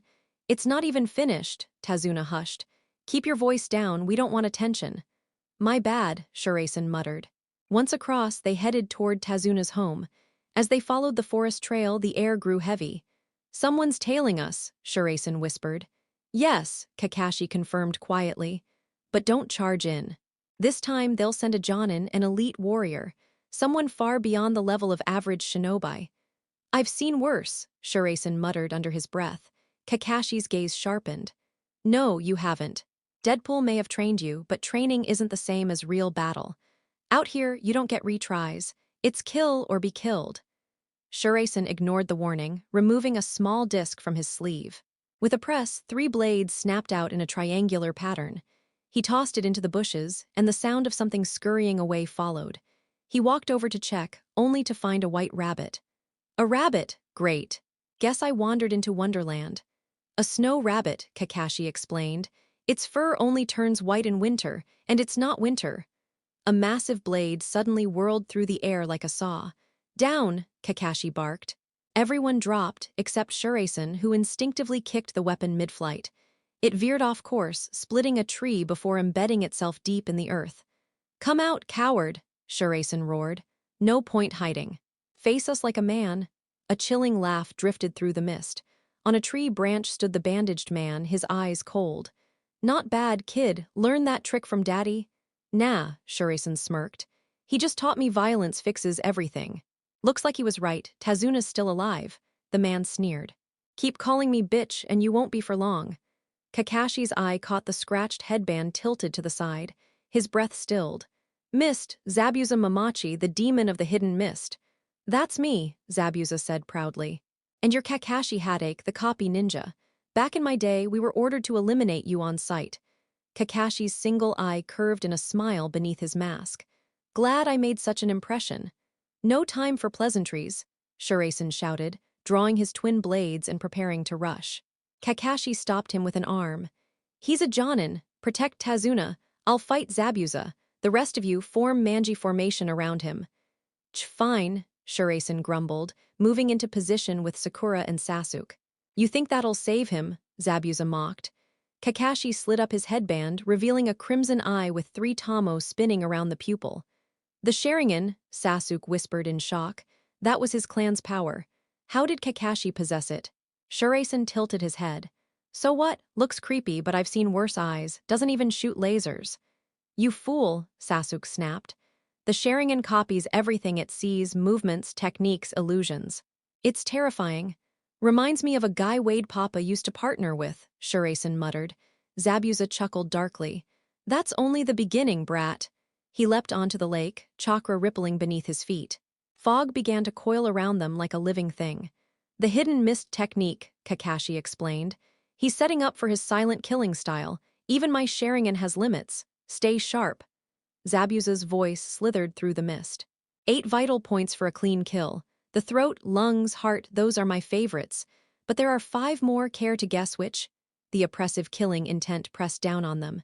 Sasuke trembled, nearly paralyzed. Damn it, he's everywhere. He could strike any second. I can't breathe under this pressure.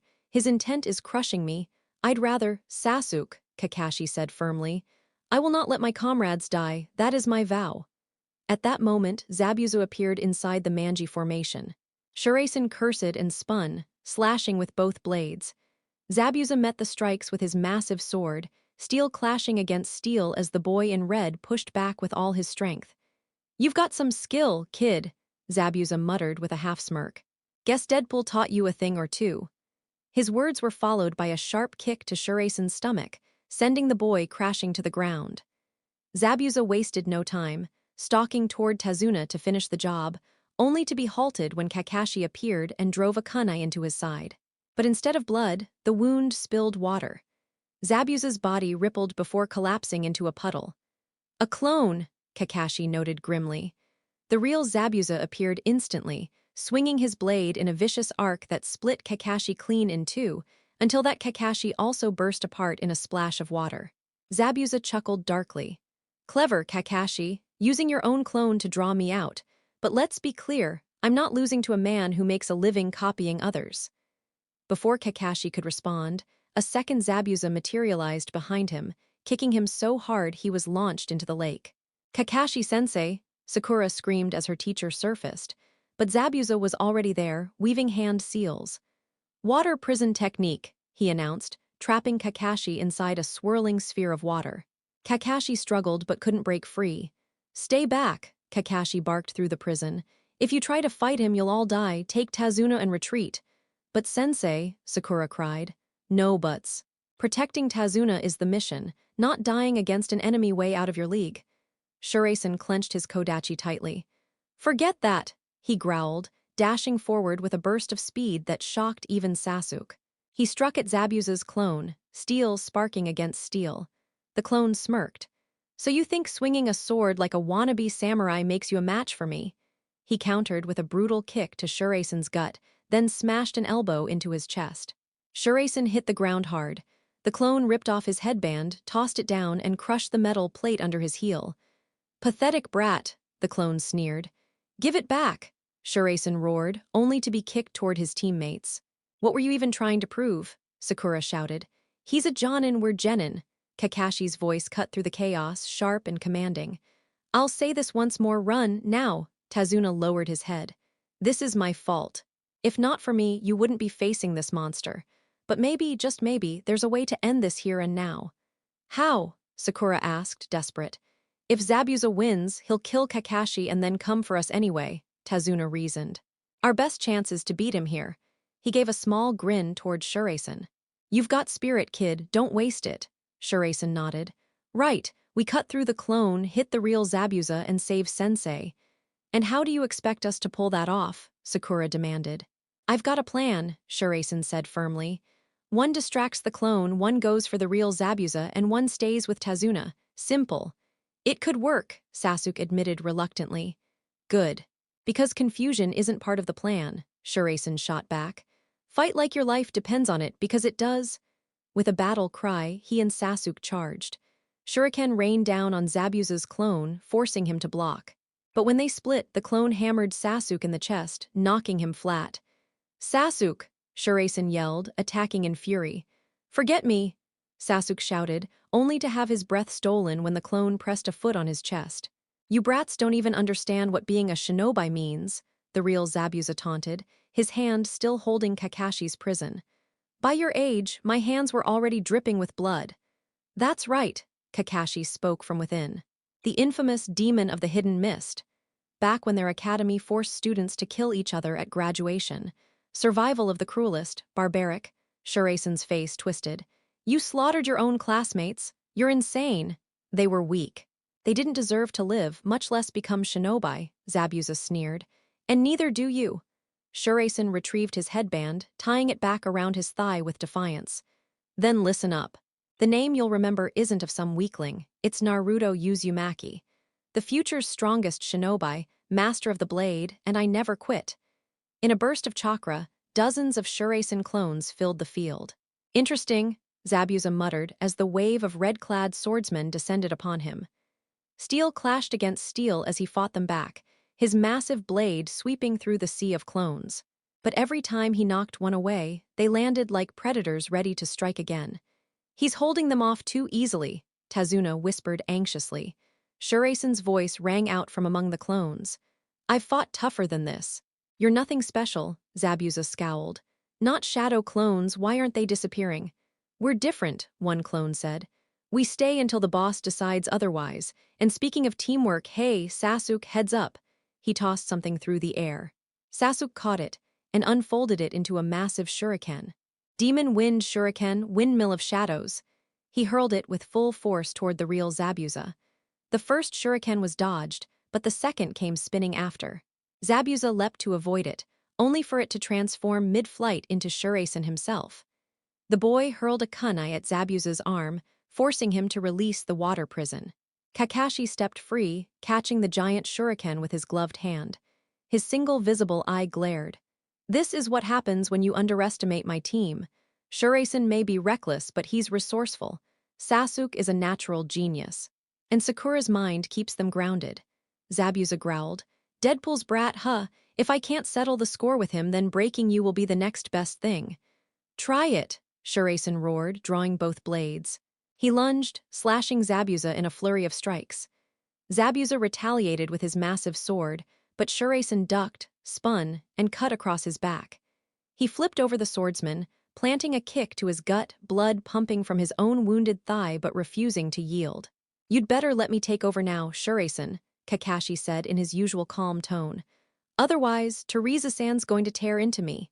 Fine, Shuraisen growled. But you'd better finish this bastard off, or I'll jump back in myself. Steel clashed as Kakashi's kunai met Zabuza's massive sword, the sound echoing across the water. Both shinobi disengaged at the same time, hands blurring through a rapid sequence of seals.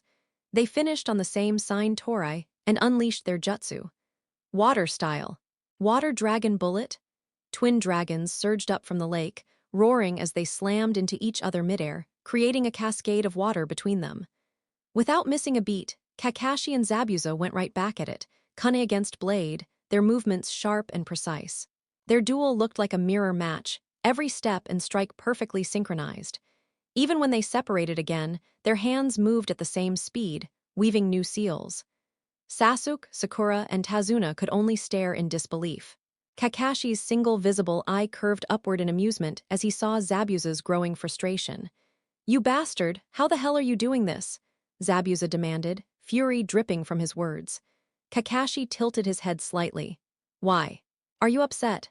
You're just copying me," Zabuza snarled. "You think you can beat me with cheap tricks? I'll crush you."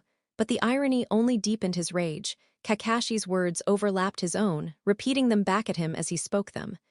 "You won't mock me again," Zabuza roared. Kakashi finished his seals first, his voice calm but firm. "Water style, giant vortex jutsu."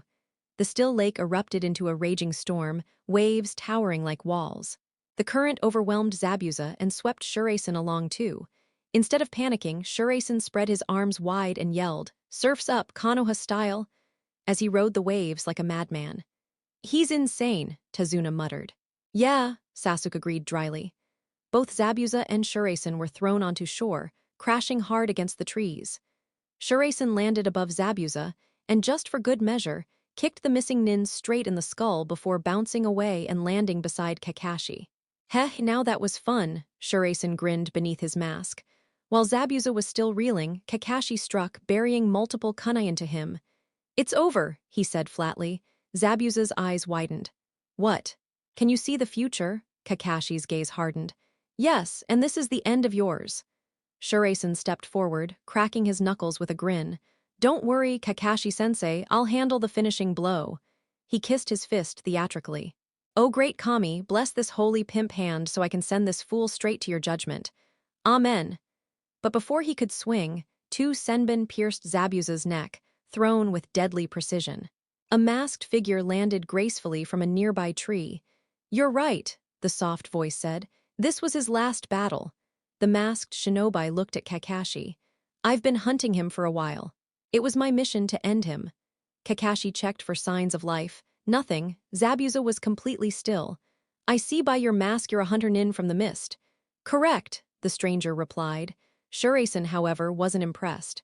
"Excuse me, I was about to kill him myself. You don't just swoop in and steal another man's victory. That's straight-up disrespect." "Shuraisen, stop being a fool," Sakura snapped. Hunter nin are elite assassins sent by their villages to track down and eliminate missing nin so they don't spill secrets. "And I'm supposed to care because," Shuraisen shot back. "I was seconds away from ending him and this clown cut in. What would you do, huh?" The masked ninja ignored him. "My task isn't over yet. Zabuza's body still holds too many secrets to leave behind." With swift, fluid motion, the figure slung Zabuza over his shoulder and vanished. Damn it," Shuraisen muttered. Kakashi frowned behind his mask. "That boy, he's about Shuraisen's age, but his skills, he may be more dangerous than either of us." Shuraisen threw his arms up. "This world is nuts. Kids our age running around as cold-blooded assassins. Guess I'll have to step my game up even more." He pointed at Sasuke and Sakura. "You two better do the same. We're not all insane sword freaks like you," Sakura deadpanned. "Yeah, well, you could still be more useful," Shuraisen retorted. "Most of the girls I know could mop the floor with you, especially Monani-sama and Laura-chan. Ah, sweet, sweet Laura-chan." Kakashi lowered his headband over his Sharingan. "Enough, the mission isn't over. We still have to get the bridge builder to his project." "My apologies for the trouble," Tazuna said quietly. "It's our duty," Kakashi replied. But as they began to move, his body suddenly gave out and he collapsed to the ground. "Sensei," Sakura cried. "Great, now he's dead weight," Shuraisen groaned. He hauled Kakashi over his shoulder like a sack of rice. "Mission still on, people. Move out." The group escorted Tazuna home. Inside, Shuraisen spotted a woman with long dark blue hair and a kind smile. "Well now," he said smoothly. "You must be the lady of the house." "Yes," she nodded. "You're the ninja my father sent for." "That's me," Shuraisen said with a theatrical bow. "And these are my slightly less awesome teammates. Sasuke, aka Mr. Moody, Sakura, aka Miss Loudenpink, and Kakashi-sensei, aka the perverted statue. Got a place I can drop him? Carrying him is killing me." "Shuraisen," Sakura screeched. Tazuna chuckled. "Ignore his mouth. For all his antics, he's terrifying in battle." The woman smiled faintly. "I'm Tsunami." "And you are?" "Shuraisen," he replied smoothly.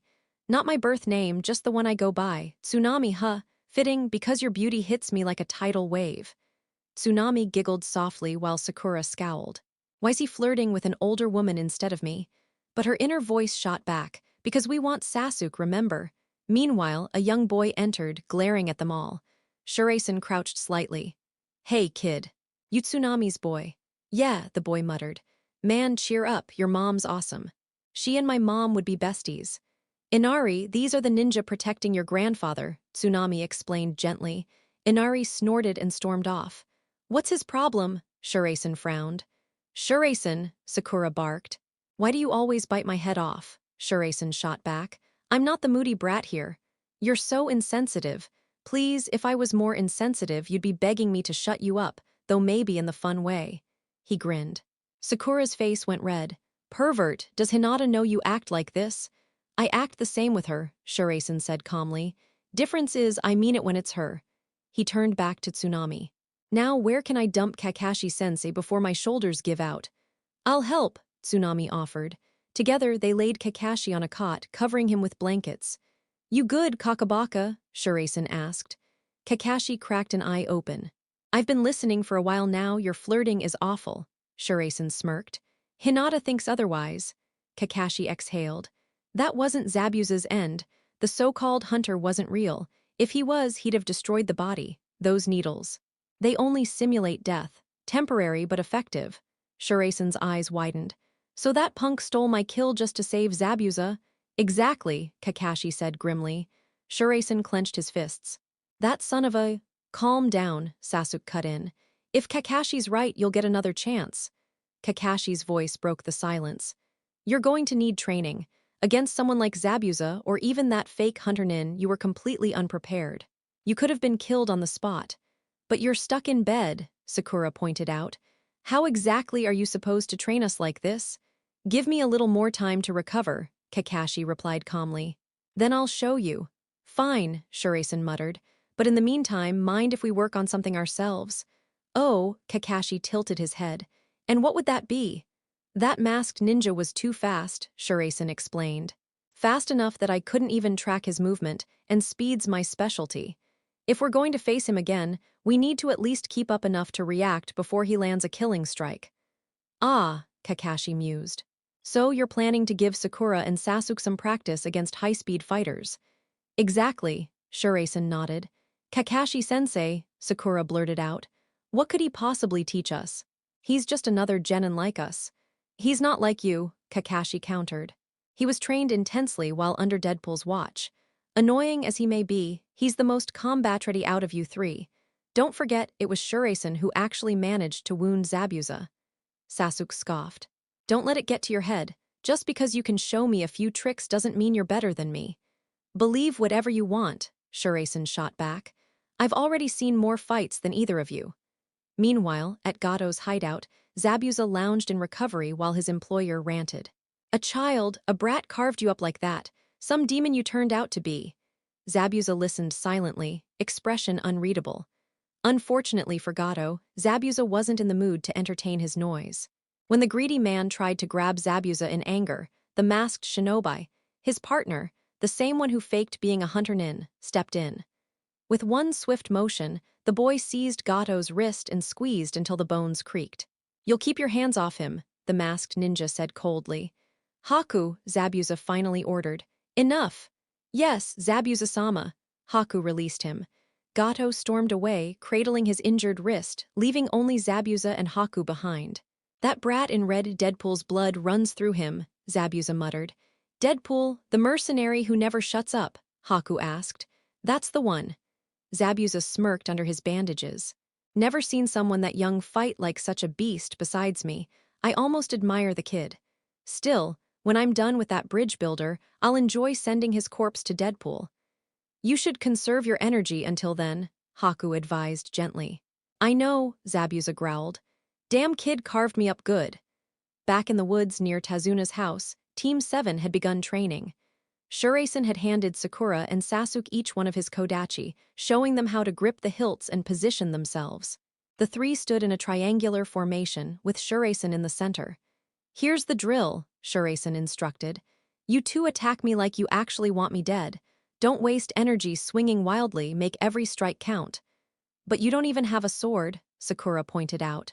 Don't worry about me, Shuraisen replied, shifting lazily into position. Now move. You're not even taking a stance, Sasuke complained. I don't need one, Shuraisen grinned behind his mask. Come on, cowards, what's the matter? Too scared? That was enough to provoke them. Both Sasuke and Sakura charged. Shuraisen didn't flinch until the last instant. He caught Sakura's blade with a gloved hand and blocked Sasuke's with his shin. Then, in one smooth motion, he kicked Sasuke hard in the chest and flung Sakura at him. They hit the dirt in a messy heap, lucky not to stab each other in the process. You could have killed them pulling a stunt like that, Kakashi remarked from his perch. Yeah, I know, Kakabaka, Shuraisen called back without looking. He turned to the groaning duo. That's all you've got. My mom fights harder than you, and I should apologize to her for the comparison. Sasuke and Sakura climbed up, this time taking proper stances. Sasuke gave Sakura a nod, follow me. Shuraisen rolled his neck, cracking it before lunging at them again. Sasuke struck first, swinging fast and hard. Shuraisen danced around the attacks, deflecting with forearms or redirecting with sharp chops. Too slow, he mocked, just before Sasuke caught one of his kicks. Not that slow, Sasuke smirked, gripping Shuraisen's leg. Oh, good, Shuraisen chuckled darkly. You're learning. He promptly drove a fist into Sasuke's nose, forcing him to let go. But not enough. He flipped backward, kicking Sasuke away, and immediately blocked Sakura's attempt with a foot planted on her blade. With a spin, he swept her legs and launched into a bizarre breakdance routine, dodging, flipping, even blocking in rhythm. From his branch, Kakashi could only think, what in the world is wrong with this kid? By the time Shuraisen stopped, he had Sasuke's sword pinned under his elbow and Sakura's blade locked beneath his knee. Better, Shuraisen said. But remember, there's always more beneath the surface. Isn't that right, Kakabaka? Show some respect to our sensei, Sakura shouted. Shut it, teacher's pet, Shuraisen snapped, slamming his knee into her stomach and elbowing Sasuke under the chin. Kakashi sighed. Are you actually training them, or just venting your frustrations? Lesson's over, Shuraisen said bluntly, retrieving his swords. Kakashi's eye narrowed. Maybe I do need to put more emphasis on their taijutsu and kenjutsu. Aloud, he said, if you've still got the energy, I'll teach you something myself. Like what? Sakura asked, clearly relieved at the change. Tree walking, Kakashi explained. It's a chakra control exercise. Chakra comes from both your physical and spiritual energy, shaped by will. Controlling it properly is about balance. Too little and the jutsu fails, too much and it overloads. Shuraisen snorted. Problem? Kakashi asked. I can already do that, Shuraisen said. In a red blur, he dashed straight up Kakashi's tree until he was face to face with him. See, that's just momentum, Kakashi corrected. You're relying on speed, not chakra control. One is sustainable, the other is not. Whatever, Shuraisen shrugged. Same thing, no, Kakashi said firmly. Refined chakra control shows finesse, that's something every shinobi needs. Fine, Kakabaka, Shuraisen muttered. Then he casually walked down the tree trunk as if it were flat ground. Happy.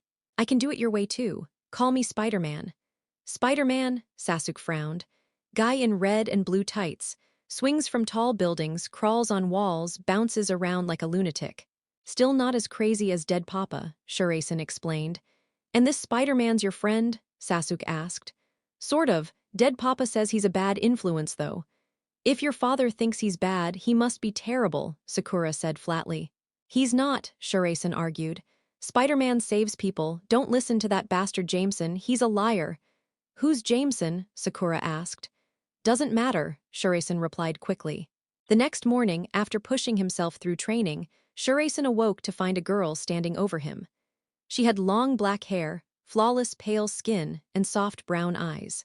Dressed in a pink kimono with a black choker and carrying a basket of herbs, she looked like she had stepped out of a dream. Even through his mask, Shuraisen couldn't help but smile at her. Am I dead? Is this heaven? No, the girl replied softly, her voice carrying a calming warmth. You're still alive. Figures, that damn fox won't let me die just yet, Shuraisen muttered.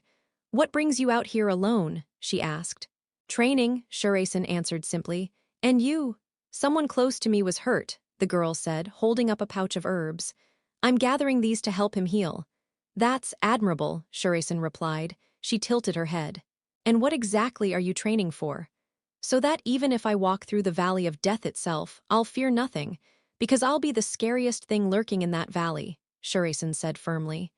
The girl blinked at his words. Why chase that kind of power? Why seek to become the darkest presence? Because the darkest one, Shuraisen said, is usually the strongest, and I'll be the strongest. Her expression softened. But is that strength for your own sake, or someone else's? The question struck Shuraisen hard, dragging him back to memories of when he was barely 11. That was the first time he truly faced cruelty without mercy. It was during an investigation in the part of the city nicknamed Mutant Town. People were being slaughtered there, and Shuraisen had tagged along, sneaking in just for the thrill.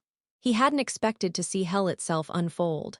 The group he followed, fighters he considered mentors, friends, even family, had confronted a vicious gang of cybernetic fanatics. The Reavers. Unlike the usual thugs, these weren't just cybernetic mercenaries. They were zealots who believed their violence was God's will, augmented with stolen tech to make them even deadlier. Shuraisen had hidden in the shadows, trembling while people he cared about fell one after another. He hated himself for it, hated being that scared little kid who couldn't do a thing. He saw one of the Reavers, a woman with razor claws for fingers, moving in to finish Wolverine. Another cyborg was about to decapitate Surin. Something inside Shuraisen snapped. A furious roar tore from his throat as blood-red chakra exploded from his body, whipping around like flames. He launched at the Reaver, shattering her blades and tearing into her with a savage fury driven by rage and the power of the nine-tailed fox. What the hell? Someone put that brat down, one Reaver screamed. But none could. Shuraisen was too fast, too precise, countering moves before they were even made. One unlucky Reaver had his arms shredded in an instant by Shuraisen's clawed strikes. Damn, Gambit muttered. Petty's lost it. Quicksilver, stop him before he slaughters the lot of them, Madrox shouted. Not just one, Wolverine growled. He'll kill all of them. The Reavers quickly realized their tech meant nothing against what they were facing. Their scanners, tuned to detect mutant signatures, were thrown into chaos by Shuraisen's power, reading multiple signals from a single boy. Lady Deathstrike lunged at him, only to have her wrist caught in his grip. His claws dug into her flesh as his aura flared hotter, a searing hellfire eating away at her body. She stared into his eyes and felt as though she were staring into the abyss itself. What are you? She screamed in agony. Shuraisen only gave a vicious grin before hurling her into the others. Fall back, she shrieked. Retreat! Quicksilver appeared in front of him in a blur. That's enough, kid. They're done. But Shuraisen snarled, punching him aside, charging again until Psylocke's telekinesis locked him in place. He strained against it like a beast fighting chains. Naruto, stop! Surin shouted desperately. Her voice cracked through the haze. Then a pair of arms wrapped tightly around him, grounding him. It's over, Atoto, came a soft whisper. Please stop now, Naruto-kun. Ni-sama, he growled, his demonic edge fading. His eyes shifted back to blue, claws receding into ordinary nails. Exhausted, he collapsed into Monet's embrace. Naruto, she whispered, brushing his hair. What's happening to you? That day carved itself into Shuraisen's soul. Remembering it now, he finally had his answer for the girl's question. It's not just for me, he said quietly. If I'm strong enough, I can shield the people I love. I can stop them from being hurt just for existing. I'll protect them from anyone who wants to make them suffer. The girl smiled faintly. That is true strength, not for domination but for protection. The strongest hearts fight for others. Shuraisen's lips curled under his mask. And you, do you have someone you'd fight for? Yes, she answered softly. More than anything. He's lucky to have you, Shuraisen murmured. She rose to her feet, gazing at the sky. I should go, but don't worry, your dream will become reality. Thanks, he said, watching her walk away. Just before she vanished from sight, she turned and added 6 words that stopped him cold. By the way, I'm actually a boy. Shuraisen froze. What the hell? His eyes followed the sway of his hips. No way, he muttered. No boy looks that damn good from behind. Before he could process it further, Sasuke walked up. Hey, Kakashi sent me to grab you for breakfast. Shuraisen smirked. What, worried about me? No, Sasuke said flatly. But Sakura was. And I care why exactly, Shuraisen teased. You're the one always trying to get in her good graces, Sasuke retorted. Whatever, Shuraisen muttered. Let's just go, Sasuke scoffed. Fine, back at the house, Sakura immediately rounded on him. Where were you? And you care because, Shuraisen shot back. You idiot, Sakura shouted, cheeks flushed.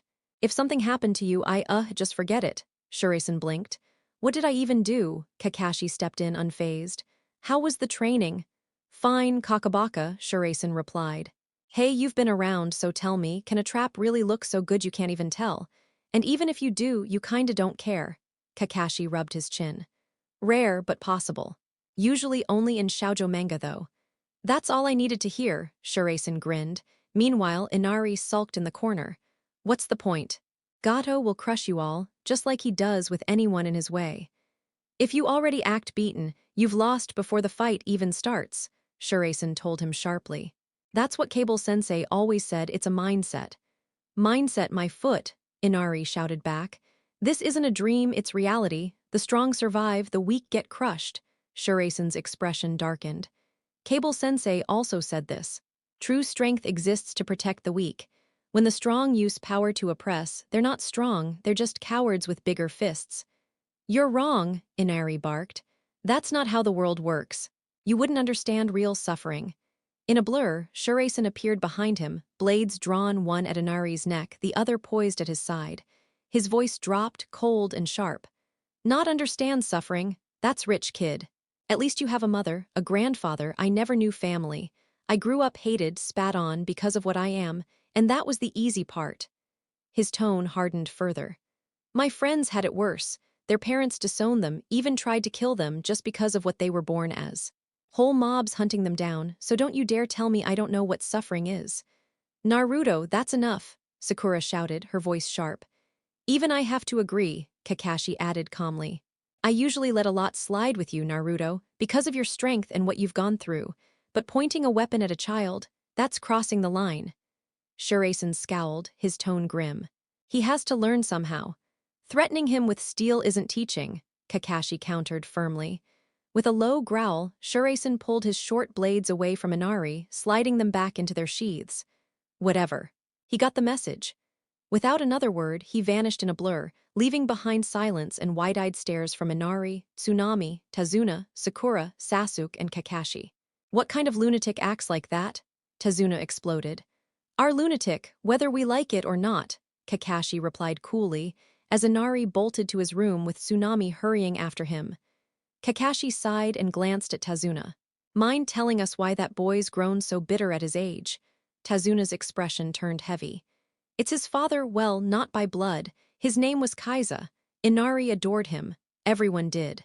He was a hero who defended the helpless, a man of real courage. When Gato seized control, Kaiza dared to stand against him. Gato had him executed publicly to prove no one could resist him. That broke not just this land's spirit, but Inari's as well. Kakashi's visible eye lowered. So it shattered the boy too, not just the people. Exactly, Tazuna said grimly. He's never been the same. Far from the house, Shuraisen vented his anger by dismantling a pack of bandits. His blades gleamed red as he cut them down with cold precision, dodging and countering with brutal efficiency. As the last thug hit the dirt, Shuraisen kicked his body aside and glanced toward a trembling girl the men had cornered. They won't bother you again. He pulled a silver kunai from his thigh pouch and tossed it her way. Keep this, you'll need it someday. Before she could thank him, he vanished in an instant. One barely alive bandit groaned, We gotta tell Gato. When word reached Gato, he sneered at Zabuza and his masked companion. Deal with that brat, kill him, and don't destroy the body. I want his corpse mounted in the square so everyone sees what happens when they resist me. Fine, Zabuza grunted. Shuraisen didn't return until morning, still burning off steam. By then, Team 7 had gone with Tazuna to the bridge site. On his way back, Shuraisen caught sight of bandits sprinting past, one of them hauling a woman over his shoulder. His eyes narrowed instantly. Tsunami, damn it! He bolted after them, only to notice Inari also chasing, tears streaking down his determined face. About time you found some guts, kid, Shuraisen thought. Let go of my mother, Inari screamed, fury fueling his small body as he charged. A bandit snarled and raised his sword. Brave, but pointless. But not if I'm here, Shuraisen roared, bursting from cover. He spun into a vicious double kick that sent two bandits sprawling. In the same motion, he caught Tsunami safely in his arms, landing with a grin. Hey beautiful, didn't expect to see you like this. He winked, then glanced at Inari. Nice hustle, kid, couldn't have done it without you. Inari flushed but nodded. Thank you. Gently setting Tsunami down, Shuraisen unsheathed his blades again as the bandits groaned and scrambled to rise. With lightning-fast cuts, he dispatched them for good. Turning back to Inari, he smirked. Take care of your mom, she's worth fighting for. And without another word, he bolted toward the bridge. On the bridge, chaos reigned. Kakashi and Zabuza clashed with brutal force, Zabuza adapting far better this time. Meanwhile, Sasuke was trapped in a dome of frozen mirrors, assailed from every angle by the masked hunter Nin. Sakura kept close to Tazuna, occasionally throwing kunai in desperation. One kunai flew toward the fake hunter, only to be caught midair. He seemed unbothered, until Shuraisen blurred past and slashed at him, forcing him back. The hunter managed to block with his mask, but cracks appeared. What's up, little pests? Shuraisen taunted. You could have just stayed quiet, Kakashi muttered. But where's the fun in that, Kakabaka? Shuraisen smirked beneath his mask. Step aside, I'll take Zabuza out. That hunter wannabe stole my kill anyway. Forget Zabuza, help Sasuke, Kakashi ordered. Fine, I'll collect my debt later. Shuraisen sprinted to the mirror dome, leaping at it with a kick. He bounced off but landed on the opposite side, blades drawn. His slashes dug deep but didn't break the mirrors. What does it take to smash these things? An idea struck him. He darted inside the dome, slashing wildly. The hunter responded with a hail of senbon from every direction. Shuraisen blocked many, but some pierced through, until strange energy from his blades deflected the rest. Shuraisen, what the hell are you doing? Sasuke barked. Saving your sorry hide, Shuraisen snapped back. I don't need saving, Sasuke retorted. Sure looked like it. Shuraisen shot back, even as more needles rained down. You'll never uncover my secret, the hunter intoned coolly. Yeah. Watch me, Shuraisen snarled, pushing his speed to the limit. His blades cut through the air, forcing the hunter to materialize briefly. Shuraisen slammed a kick into his gut, though the hunter retreated back into a mirror before Sasuke's fireball could finish him. So close, Sasuke muttered. I get it now, Shuraisen said. Get what? Sasuke demanded. Those mirrors bend time and space, letting him move unnaturally fast. It's the same trick I use, Shuraisen explained smugly. The hunter's voice was steady but tinged with sorrow. You will never defeat me. My life, my blades, my soul, they belong to the one I protect. For his dream, I'll bury my heart and spill your blood if I must. Big talk, Shuraisen growled. Let's see you back it up. The fight intensified, Sasuke slowly reading the hunter's movements while Shuraisen kept pace with his speed. With a sudden strike, Shuraisen's blades flared, chakra extending like sharpened tendrils that sliced apart one mirror. The hunter's body stiffened in shock. Shuraisen grinned beneath his mask. Gotcha! He swung again, trading blows with the hunter until Sasuke's fireball singed his leg, slowing him down. Shuraisen took the opening and drove a sweeping kick into him, nearly knocking him out of the mirrors entirely. The hunter retreated higher, unleashing another storm of senbon from above. Shuraisen and Sasuke deflected what they could, while Shuraisen slashed apart another mirror. Piece by piece, the hunter's safe haven collapsed. Time to end this, Shuraisen roared, sheathing his blades. With a clap of his hands, 12 shadowy clones burst into existence around him. You know the drill. Yeah, boss, another of the Shuraisen replied.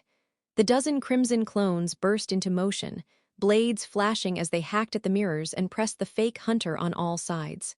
He warped from one reflection to another, countering with swift strikes. One Shuraisen landed a sharp kick to his gut, while another caught him under the chin with an elbow. Meanwhile, Sasuke waited like a hawk, biding his time. When he spotted an opening, he unleashed a blazing fireball.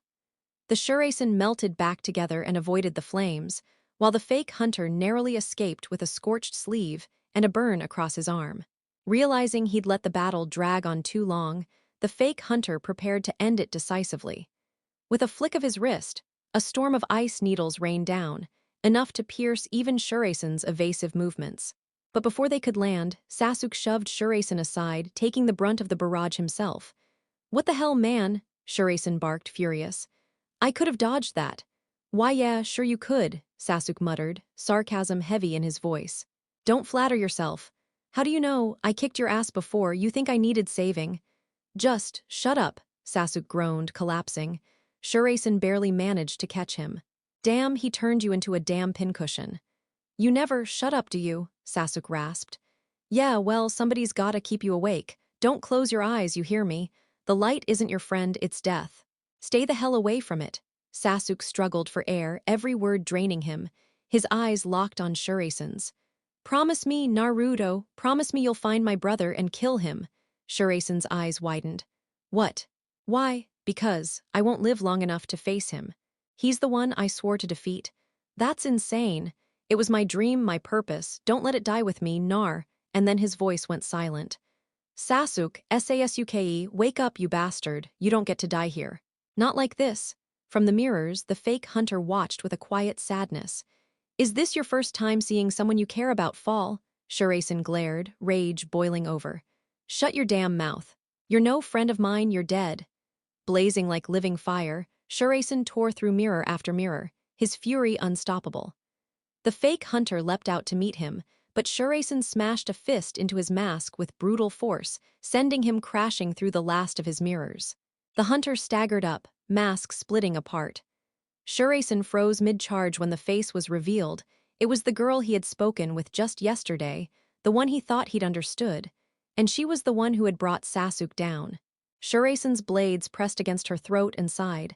His voice cracked with rage. "You, why? Why?" she echoed softly. "Because it was my duty." "Duty?" Shuraisen spat. "Duty to that monster Zabuza. What the hell made you follow him?" "Because he needed me," Haku answered quietly. Shock, disgust, and pity clashed in Shuraisen's chest. "Because he needed you? What about your parents? Didn't they need you?" "They didn't," Haku whispered. "Not after they discovered what I was."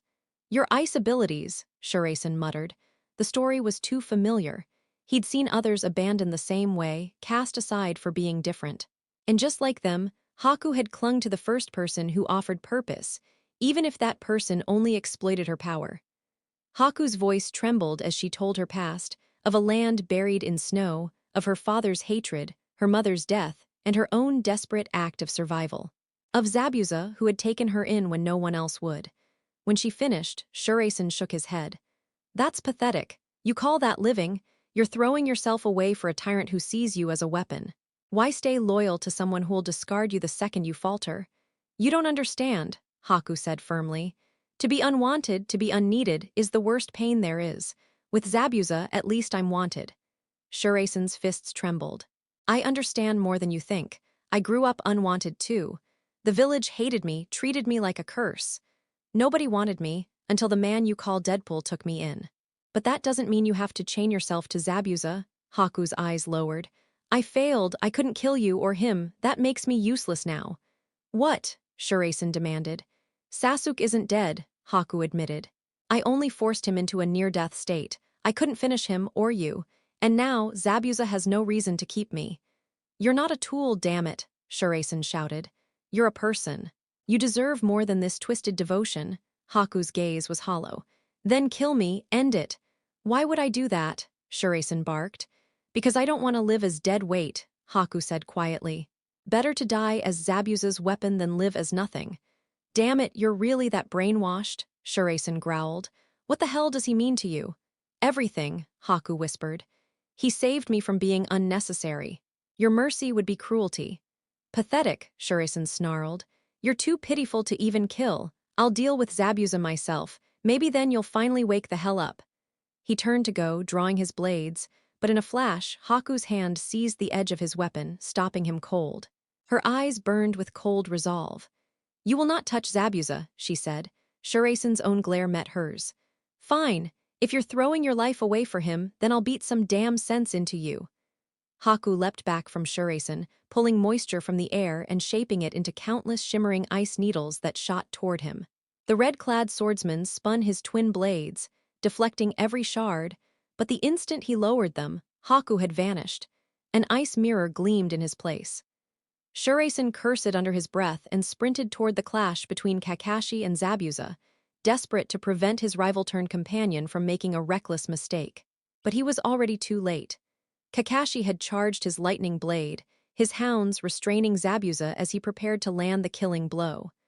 At the last second, Haku threw herself onto the blade, saving Zabuza and freeing him from the ninja dogs in one final act of devotion. "You thought my time had run out," Zabuza sneered. "No, Kakashi, your Sharingan isn't all-seeing, and your reckless student won't save you this time. And Haku won't be saving you either," Shuraisen growled. "He's dead for you, you bastard." "Shuraisen, stand down," Kakashi barked. "This isn't your fight." "It is now," Shuraisen roared, charging Zabuza with furious strikes. Each slash of his blades left behind faint trails of crimson chakra. Zabuza parried with his massive cleaver, but the sheer ferocity of the boy's onslaught stunned him. "What did Haku mean to you, kid?" Zabuza asked, trying to mask genuine curiosity beneath mockery. "Haku could have been my friend," Shuraisen shouted. "He was kind, gentle, someone who never wanted to hurt anyone, and you twisted that kindness, forcing him to kill just to feel useful to you. You heartless bastard, was that your sick thrill?" Zabuza snarled and swung with deadly force, but Shuraisen vaulted over the strike, driving his knee into Zabuza's jaw before kicking him square in the gut. "Stop this madness, Shuraisen, before you get yourself killed," Kakashi warned. "The only one dying today is him." Shuraisen snapped, launching forward with killing intent, his blades bleeding red chakra through the air. Kakashi intercepted with his kunai. "Move, Kakashi!" Up until now, Kakashi had treated Shuraisen's fiery spirit as something amusing, a wild talent that could almost match his own speed. But this wasn't play anymore. There was raw, murderous intent in the boy's movements. Haku's death had shattered something inside him, and now all that remained was rage. Kakashi knew what that meant. Against a shinobi like Zabuza, reckless fury equaled death. And Zabuza would not toy with the boy forever. When bored, he'd dismantle him piece by bloody piece. Kakashi couldn't allow that to happen, no matter how much he understood Shuraisen's pain. "Step aside," Shuraisen hissed, voice disturbingly calm now. Kakashi knew that kind of stillness. True killers were often silent before the storm. "No," Kakashi answered firmly. In a blur, Shuraisen vanished from sight, too fast for even the Sharingan to follow. A moment later, he reappeared, pressing Zabuza with relentless strikes. "Kakashi-sensei," Sakura cried out. "What's wrong with Shuraisen?" Kakashi was about to respond when his eye caught Sasuke's limp form lying where Shuraisen and Haku had clashed. His stomach dropped. "No," Sakura followed his gaze and froze. "Sasuke." "No," Tazuna laid a hand on her shoulder. "Do you want me to take you to him? Stay close to me and you won't disobey your teacher's orders." She hesitated, then nodded. "Thank you, Tazuna." Damn it, Kakashi thought. "I can't help Sasuke right now, but I can keep Shuraisen from dying." With that, he turned back toward the battle. "Your fight is with me, Zabuza. Leave the boy out of this." "I don't think so," Zabuza replied with a wolfish grin. "The brat's more entertaining than I expected. He's got real training. Yours, maybe." "Stay out of this," Shuraisen spat, his aura dripping bloodlust. "I'm not finished with him yet," Kakashi sighed. "With the way you're fighting, you'll end up dead. I can't allow that." "Then get out of my way," Shuraisen bellowed, pushing harder, his twin swords battering Zabuza until one finally broke through, piercing his arm and snapping the cleaver blade in two. Just as Shuraisen raised his weapon for the final strike, a mocking voice cut through the chaos. "Pathetic, Zabuza," Gato sneered, arriving with his thugs. "You can't even take down a child dressed like a cheap hero." "Gato," Zabuza growled. "You think I was ever gonna pay you?" Gato laughed. "That's why I hired a missing nin, no village to come looking for you. Hell, yours is probably glad I saved them the trouble." Shuraisen's eyes narrowed. "So this is the rat behind it all. And this is the brat you wasted your time on," Gato smirked, ignoring him. "Some demon you are, losing to a kid. And as for your little toy," he kicked Haku's lifeless body onto its stomach. "Too pretty to ever be the boy she pretended to be." Shuraisen's grip tightened on his blades, leather groaning under the strain. "Don't you dare touch her," he roared. "What's wrong, kid? Were you in love with that thing?" Gato sneered. "Listen, women come and go. Kunoichi aren't worth the effort of romance." Shuraisen surged forward, but Zabuza stopped him with his uninjured arm. "Don't, kid. Aren't you going to do something? Shuraisen shouted. That was your partner. Haku was just a tool, Zabuza muttered. You bastard. Shuraisen's fist cracked across Zabuza's jaw, sending him sprawling. Enough, Shuraisen, Kakashi called out. There's no reason to fight him anymore. You can speak for yourself. Shuraisen snapped, his rage boiling. I'll never forgive him, never. His voice warped, a demonic undertone bleeding through. The Nine Tails, Kakashi realized, horrified. The more he loses control, the more the fox's chakra seeps out. If this continues, he'll lose himself completely. Haku cared about you more than anything, Shuraisen screamed at Zabuza. You were her whole world. She was too kind to kill, but she begged me to end her life rather than fail you. That's how much she loved you. And you dare call her a tool? That's reality, kid, Zabuza said gruffly, though his voice trembled. Gato used me, I used Haku, shinobi are tools. You still don't get it. Shuraisen's voice cracked under fury and grief. She loved you. She gave her dreams, her life, everything for you. Don't you see? Zabuza stayed silent for a long moment. When he finally met Shuraisen's eyes, the boy froze, tears streaked down the so-called demon's face. Enough, kid, Zabuza said quietly. Your words cut deeper than your blades. You want the truth? Haku was soft, compassionate, gentle. And now I finally understand her. I feel it too. The life of a shinobi is cruel, short, and lonely. But she eased that loneliness. She made the days less dark. She saved me countless times, and I never once thanked her. Then show her gratitude now, Shuraisen urged, tossing Zabuza one of his blades. Repay her by saving this land. Touching, Gato sneered. Kill them, men. Zabuza pushed himself to his feet, standing shoulder to shoulder with Shuraisen, a dark grin hidden beneath his wrappings. Shuraisen gave him a smirk back before darting forward, his speed leaving a crimson streak behind. Zabuza followed close, the two cutting down Gato's mercenaries with brutal precision. By the time Gato realized his hired muscle was useless, the slaughter was nearly over. Even wounded and riddled with blades, Zabuza forced his way through the mob, his gaze fixed coldly on Gato. It's the devil. The devil's come for me, the corrupt man stammered. You guessed right, Zabuza growled, driving the Kodachi into Gato's stomach. Hell itself came to collect you. You'd die for that brat. Then rot alone, Gato screamed in desperation. My path doesn't lead where Haku went, Zabuza rasped with a mad grin. These hands are far too stained for heaven. No, I'll walk straight into hell, where demons and monsters wait for me. Maybe I'll fit right in, maybe I'll become one myself. But you'll suffer forever, you bastard. I'll be there to watch. With one swift swing, Zabuza severed Gato's head, kicking the lifeless body off the bridge as the head tumbled into the waves below. He turned, ready to finish off the remnants of Gato's men, only to collapse face first, his wounds finally winning. He tried to rise with one arm, but crumpled again. Among the corpses, Shuraisen noticed him fall. He rushed over, Kakashi trailing behind, and together they carefully removed the weapons lodged in Zabuza's back. Take me to Haku, Zabuza whispered weakly. Of course, Kakashi said softly, lowering his headband over his Sharingan, chakra nearly drained. He and Shuraisen carried the wounded swordsman toward Haku's still form. Zabuza chuckled faintly, glancing at Shuraisen. Tell Deadpool, he raised one hell of a brat, he muttered. Shuraisen gave a quiet grunt, noticing Sakura, Tazuna, and a weary Sasuke approaching. Sasuke, Kakashi breathed, stunned. Sakura stomped over, her emotions spilling over. Why didn't you tell me he was alive? She snapped.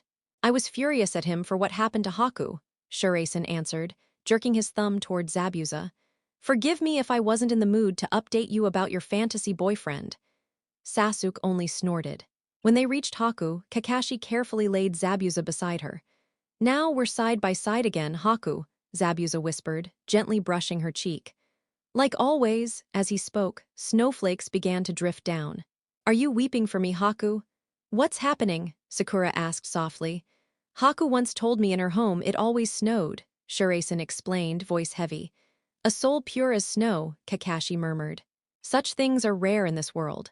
As Zabuza's eyes slowly closed, Shuraisen watched with quiet sorrow. Maybe, Zabuza, someone up there will show you mercy. You weren't as heartless as you believed. Tazuna exhaled deeply. Let's head back. My daughter and grandson must be worried sick. After burying Zabuza and Haku, Team 7 accompanied Tazuna toward the village. There they found the townsfolk, led by Inari, fending off Gato's remaining men with makeshift weapons and crossbows. The thugs fled under the villagers' defiance. They finally had enough, Kakashi noted with quiet pride. Shuraisen spotted a flash of silver and grinned, recognizing the little girl wielding the kunai he had given her. That's it. Show them no fear, he shouted. The girl paused to wave at him and he waved back, earning odd looks from his teammates. What? Shuraisen shrugged. They were gonna rob her. I gave her my kunai so she'd feel safe. And when did this happen? Kakashi asked. During my walk last night, Shuraisen said. Anyway, why don't we lend them a hand? Unless you're too tired, Kakabaka, Kakashi sighed, rolling his eye. Still got enough in me, Shuraisen. With that, Shuraisen blurred into motion, tearing through the retreating thugs in seconds. Kakashi picked off the stragglers while Sasuke and Sakura guarded Tazuna. He really is like Minato-sensei, Kakashi thought, only wilder and red. Thanks, Deadpool. When the dust settled, Shuraisen approached Inari, ruffling his hair through the hat. How's it going, kid? Don't call me kid, Inari muttered, though without anger. All right, Inari, Shuraisen chuckled. You've grown too much for that title anyway. Team 7 remained until the bridge was finished. During that time, Shuraisen often visited Zabuza and Haku's graves, sometimes talking to them. Other times, he shamelessly flirted with Tsunami, which annoyed Inari and amused Tazuna. Even Kakashi found it entertaining, reminding him of scenes from Jiraiya's novels. Sasuke didn't care, though he admitted Tsunami was far more refined than the shallow fangirls back home. Sakura, on the other hand, was furious at Shuraisen's antics. How could he flirt in front of her? And what about Hinata? Did she know how much of a flirt he was? On their last night, Shuraisen stood before the graves.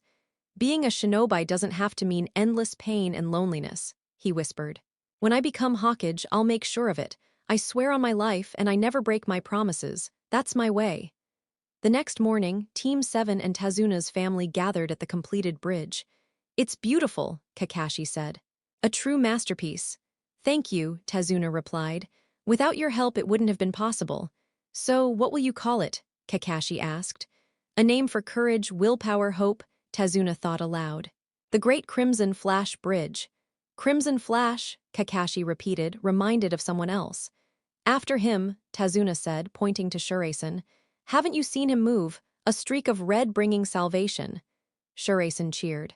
Now that's a name I can get behind. Thanks, old man, Sakura groaned. Don't get a big head just because a bridge is named after you. I'm a hero, Sakura. Heroes get bridges, Shuraisen laughed. He noticed Inari looking down. What's wrong, Inari? Nothing, Inari muttered, voice trembling. Shuraisen crouched, meeting his eyes. If you're sad I'm leaving, don't hide it. I'm not sad, Inari burst out with a watery smile. I'm happy, Shuraisen's smile softened beneath his mask. I'm glad, truly. He pulled the boy into a hug, tears escaping his own eyes. This might be the best day of my life. Sasuke scoffed inwardly. Does he have no shame? Boys are weird, Sakura sighed. They only get stranger with age, Kakashi replied. Then thank her right now, Shuraisen said firmly, tossing one of his short blades toward Zabuza. Honor her by fighting for this land's future. How touching, Gato sneered with a mocking grin. Finish them off, boys. Zabuza pushed himself back onto his feet, standing shoulder to shoulder with Shuraisen, the faintest smirk curling beneath his bandaged face. Shuraisen met his look with a sharp grin of his own before vanishing in a blur of crimson light. Zabuza surged after him, and together they carved through Gato's hired muscle. The mob collapsed under their onslaught before they even realized they were outmatched. By the time Gato registered that his mercenaries were useless against these two, it was far too late. Zabuza had torn through the horde, bloodied and battered, but still marching forward with blades sticking out of his back. His gaze locked onto Gato with chilling resolve. It's the devil. The devil's come for me, Gato stammered in terror. That's right, Zabuza growled, driving the borrowed blade deep into Gato's stomach. Hell has finally come to collect.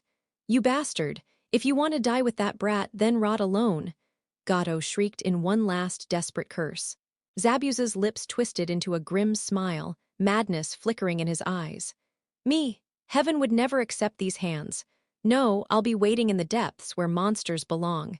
And you'll suffer there forever. I'll make sure of it. With one brutal motion, he swung, severing Gato's head clean off. The corpse toppled into the sea, swallowed by the waves. Zabuza turned to face the remnants of Gato's men but collapsed forward, finally succumbing to his wounds. He struggled to rise with one arm, but his body gave out. Shuraisen, standing amidst the bodies of Gato's thugs, spotted him fall. He rushed over, Kakashi close behind. Together, the Leaf Ninja carefully pulled the embedded weapons from Zabuza's back. Take me to Haku," Zabuza whispered weakly. Of course, Kakashi said softly, lowering his headband to cover the Sharingan. His chakra reserves were drained, and the eye couldn't be left uncovered. He and Shuraisen carried Zabuza toward Haku's still form. As they walked, Zabuza glanced at Shuraisen and let out a faint chuckle. When you see Deadpool, tell him he raised one hell of a kid. Shuraisen gave a small grunt of acknowledgement, just as Sakura and Tazuna arrived with a staggering Sasuke. Kakashi blinked in surprise. Sasuke, relief and irritation mingled on Sakura's face. Why didn't you tell me he wasn't dead? She demanded at Shuraisen. I was too pissed at him for what happened to Haku, Shuraisen replied curtly, gesturing at Zabuza. Forgive me if I wasn't in the mood to share good news. Sasuke simply snorted. When they reached Haku, Kakashi gently set Zabuza down beside her. Zabuza reached out with a trembling hand, brushing her cheek. Side by side again, Haku just like always. Snow began to fall softly, blanketing the scene. Are you crying for me, Haku? What's happening? Sakura whispered in awe. Haku once told me it always snowed in her homeland, Shuraisen answered, his voice heavy with grief. A heart pure as snow, Kakashi murmured. Rare and precious. Shuraisen's gaze lingered on the pair. Maybe fate will be kind, Zabuza. Maybe you're not as damned as you think. After burying Zabuza and Haku, Team 7 escorted Tazuna back to the village. To their surprise, the townspeople, led by Inari, were already fending off the last of Gato's thugs. Armed with crossbows, farm tools, and sheer courage, the villagers had driven the criminals into retreat. What happened? Tazuna asked, astonished. They finally decided they'd had enough, Kakashi observed. Shuraisen noticed a glint of silver, a young girl wielding the kunai he had given her. He waved. Show 'em what you've got, girl. The girl paused, waved back, then charged forward. Shuraisen's teammates stared at him. What? He said defensively. Those idiots tried to rob her, so I gave her my blade. Problem solved. When did this happen? Kakashi asked. Last night, Shuraisen replied casually. Anyway, how about we lend a hand? You're not too tired for that, right, Kakabaka? Kakashi sighed but smiled faintly under his mask.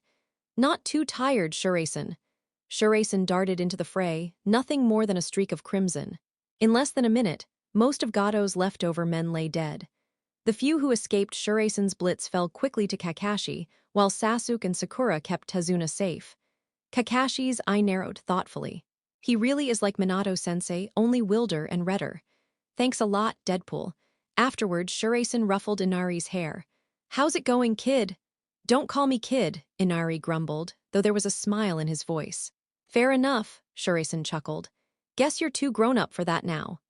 The following days, Team 7 stayed to ensure Tazuna finished the bridge. Whenever he wasn't training or guarding, Shuraisen visited Zabuza and Haku's graves. Other times, he shamelessly flirted with Tsunami, much to Inari's annoyance and Tazuna's amusement. Even Tsunami seemed a little flustered by his antics. Kakashi found the whole situation oddly entertaining. It reminded him of certain chapters in Make-Out Paradise. He half considered asking Shuraisen to get Jirya to slip him an advance copy of the next one. Sasuke, meanwhile, ignored it. If Shuraisen wanted to waste time, that was his choice. Still, he admitted silently that Tsunami was far more attractive than the squealing fangirls who pestered him daily. Sakura, however, fumed silently. Shuraisen was a shameless flirt, and worse, he was doing it openly while Hinata probably remained clueless back in Konoha.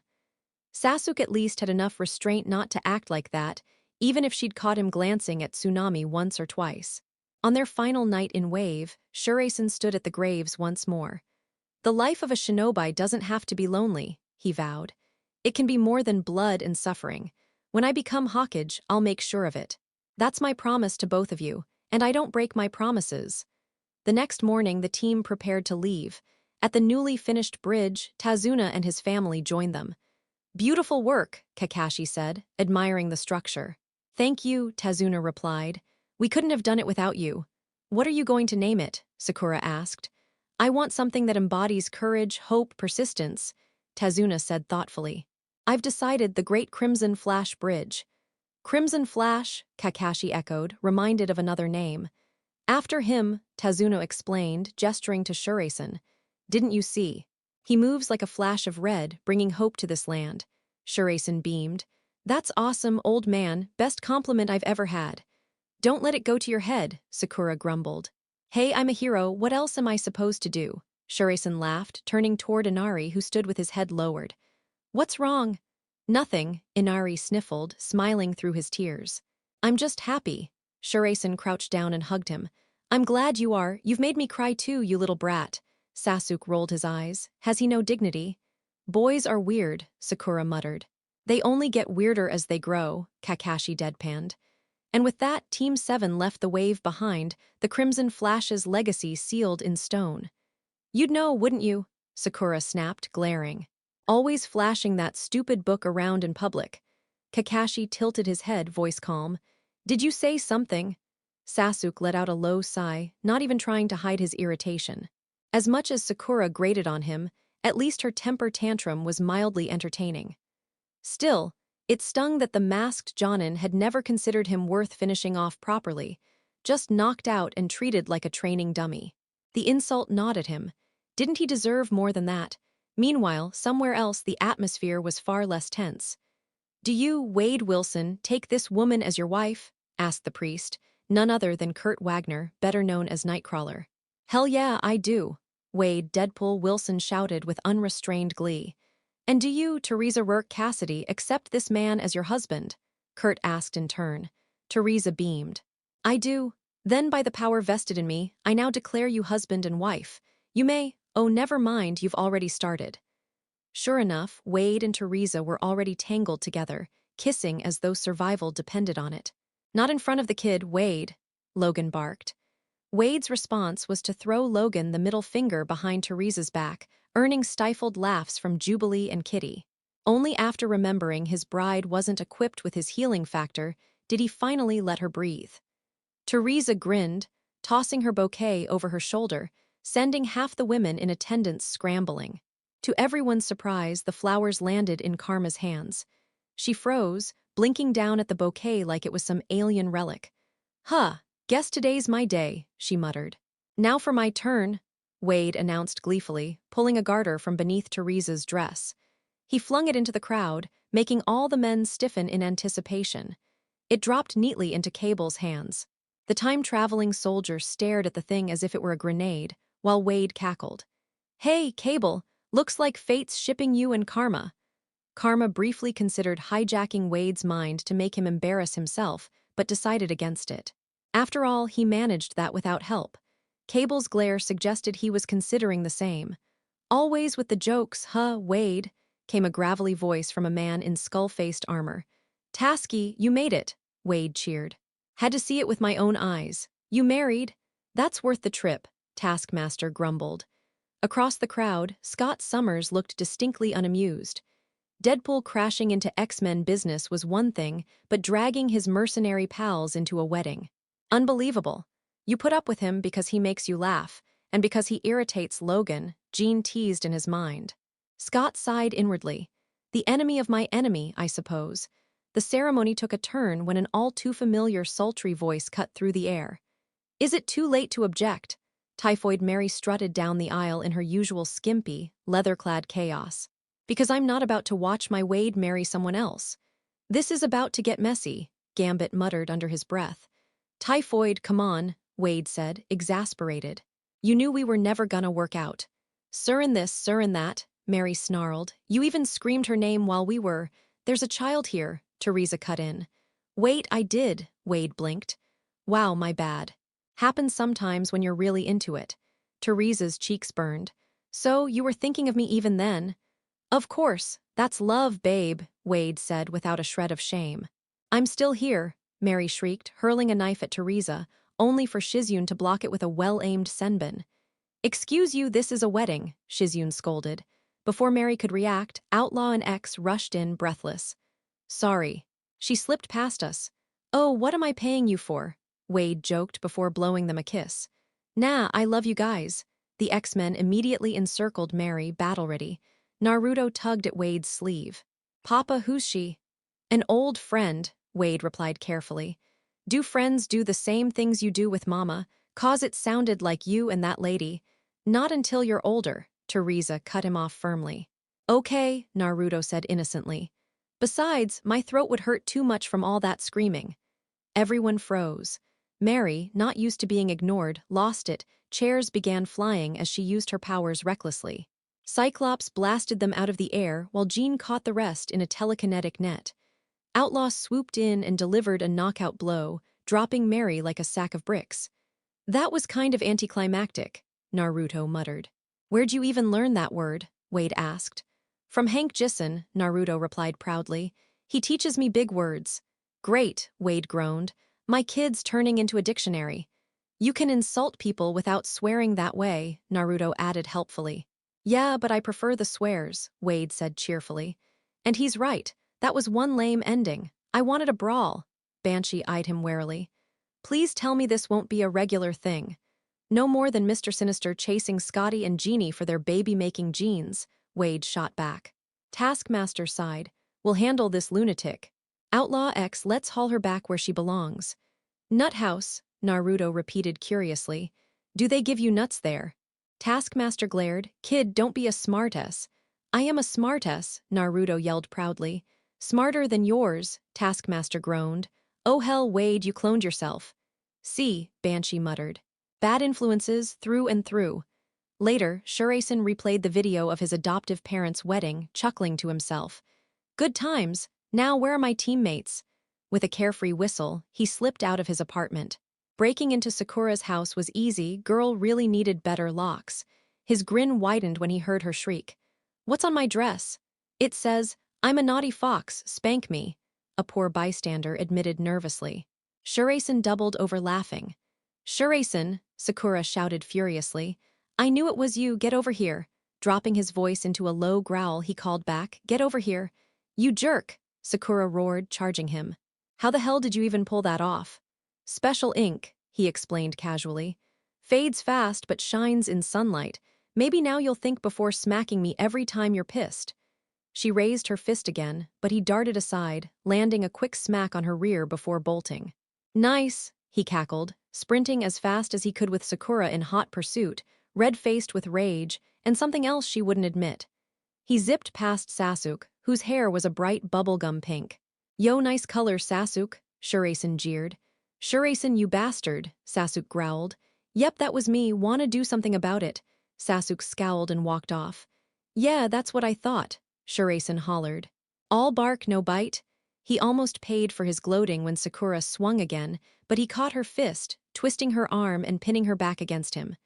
Let me go, you perv, Sakura yelled.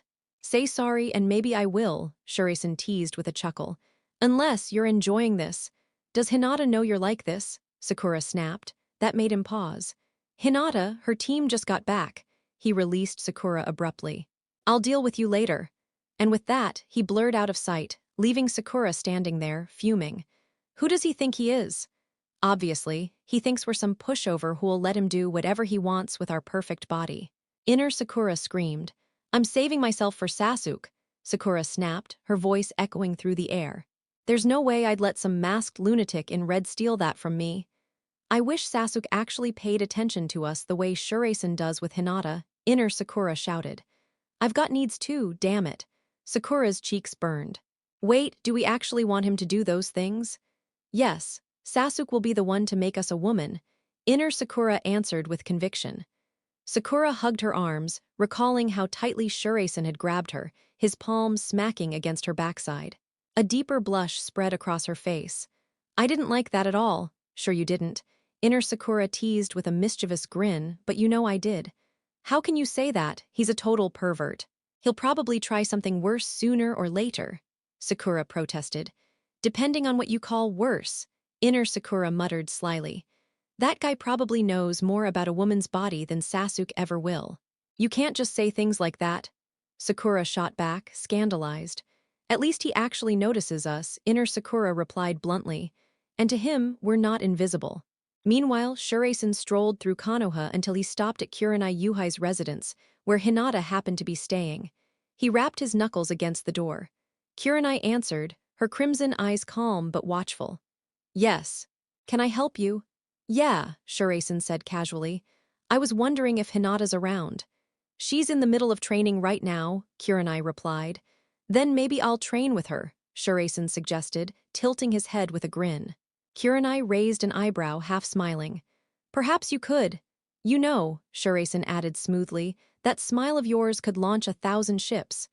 There's no need for flattery, Kurenai said firmly, though a faint hint of color touched her cheeks.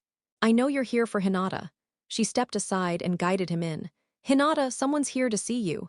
Hinata turned, startled, and her face instantly flushed. S.H. Shuraisen-kun. Hey, Hinata-chan, he greeted warmly, setting down his swords. Feel like sparring with me, Hinata stammered. If you're entering the Chunin exams, you might end up facing him, Kurenai reminded her.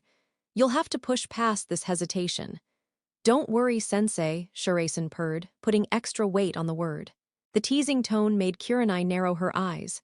I'll be gentle with her. Hinata fell into her stance, focused and serious. Shuraisen, however, stood loosely, hands at his side. Why aren't you taking a stance? Hinata asked. Because I don't need one, Shuraisen replied. Tell you what, if you land a single hit, I'll take you out tonight. Hinata's Byakugan flared to life. Very well, Shuraisen. Shuraisen grinned beneath his mask. Anything for you, Hinata. In an instant, he slipped past her guard, palms striking her chest. Hinata slid backward but held her footing. He followed with a kick from above that she narrowly dodged, then twisted midair to land a blow to her stomach. Hinata winced, thinking how impossible it seemed to fight someone who moved so effortlessly. Still, she remembered what was at stake, her promise of a date. Gritting her teeth, she lunged, her fingers striking the chakra point in his palm. Well, that's new, Shuraisen chuckled. But you'll need to hit harder than that, Hinata-chan. She doesn't, Kurenai interjected. The gentle fist is about shutting down an opponent from the inside. Hinata flipped gracefully, slamming her fingertips into Shuraisen's knee. His leg buckled, but instead of panicking, he laughed. Now this is getting fun. Is he insane? Kurenai muttered. Despite his leg faltering, Shuraisen kept pressing forward.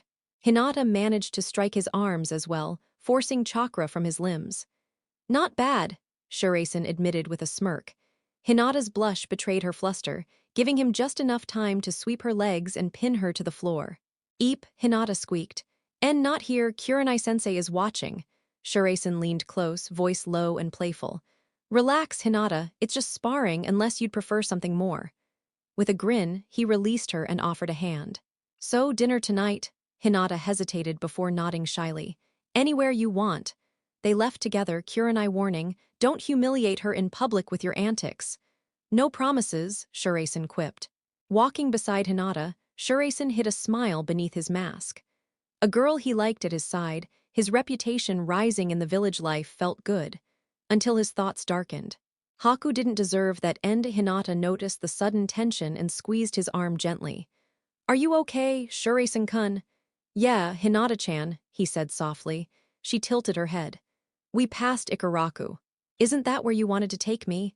Unless you want someplace fancier. Ramen is fine, she replied quickly. Perfect, he said, pulling her along. Hey, old man, Tuchai greeted warmly. Ah, Naruto. How have you been? Chill as ever, Shuraisen replied. Set me up with 20 bowls of beef ramen. And for the lady? Tuchai asked. 1 miso ramen, please, Hinata answered politely. As they waited, a small voice shouted, Boss! Shuraisen turned to see Konohamaru with 2 friends, a glasses-wearing boy and a shy, orange-haired girl. All wore scarves like Konohamaru's. We're the Konohamaru Corps, the boy declared. Shuraisen laughed. Nice, though I'd have called you Konohamaru and the Sidekicks. Hinata giggled. Looks like you already have fans. Konohamaru grinned. Boss, is that pretty girl your girlfriend? Hell yes, Shuraisen answered without hesitation. Konohamaru sighed in relief. Good, I thought that loud pink-haired girl was your girlfriend. She's way too annoying for you, boss. She's complicated, Shuraisen smirked. But Hinata's the one for me. Hinata's cheeks turned red, but before she could say anything, Chai cleared his throat to get their attention. Your ramen's ready, he said, setting the bowls down. Appreciate it. Shuraisen grinned, then glanced over at the Konohamaru Corps. You guys want any? We're good, boss, they all chimed back. Perfect, more for me. Shuraisen laughed, pulling his mask down just enough to devour the ramen at a ridiculous speed. Moga's face heated when she caught sight of his features. He's actually really handsome. When the meal was finished, Shuraisen leaned toward Hinata with a sly grin. Hey, you've got something right here. Where? Hinata asked, confused only for Shuraisen to suddenly pull her in and kiss her deeply. She froze in shock for a moment, then returned it just as passionately until he pulled back with a teasing smirk. Got it! As he paid for their food, Shuraisen noticed the Konohamaru Corps had run off. He shrugged at first, but then heard Konohamaru cry out. His grin faded into a sharp edge. Sorry, Hinata-chan, a hero's job is never done. He tugged his mask back into place and bolted toward the sound. When he arrived, he saw an older boy in a dark kabuki-style outfit, complete with purple face paint, holding Konohamaru up by his scarf. I can't stand little punks like you, the boy growled. Kenkuro, the blonde girl with 4 pigtails and a folded fan on her back, warned sharply. Shuraisen's voice rang out cool and firm. Might want to listen to your girlfriend, tough guy. That kid's not just anyone. He's the Hokage's grandson. More importantly, his hand rested on his kodachi. He's my student, which means if you hurt him, you're picking a fight with me, and trust me, that's the dumbest thing you could do today. I'm his sister, the blonde snapped. Shuraisen smirked beneath his mask. Makes sense. You definitely got the looks in your family. Now tell your brother to let Konohamaru go before I make him. Kenkuro scowled, but reluctantly dropped Konohamaru. And who the hell are you supposed to be, dressed up like that? I could flip that question right back at you, Shuraisen said evenly. But here's the thing, this is my village. And this village already has one violent, unpredictable maniac. His eyes glinted. Me, so walk away while you still can, or I'll scatter you across the street. We're here for the Chunin exams, the blonde girl, Temari, cut in, flashing their travel papers. Temari, huh? Shuraisen muttered with a nod. Nice name. Kenkuro's temper flared, but before he could attack, a stone whizzed past his face.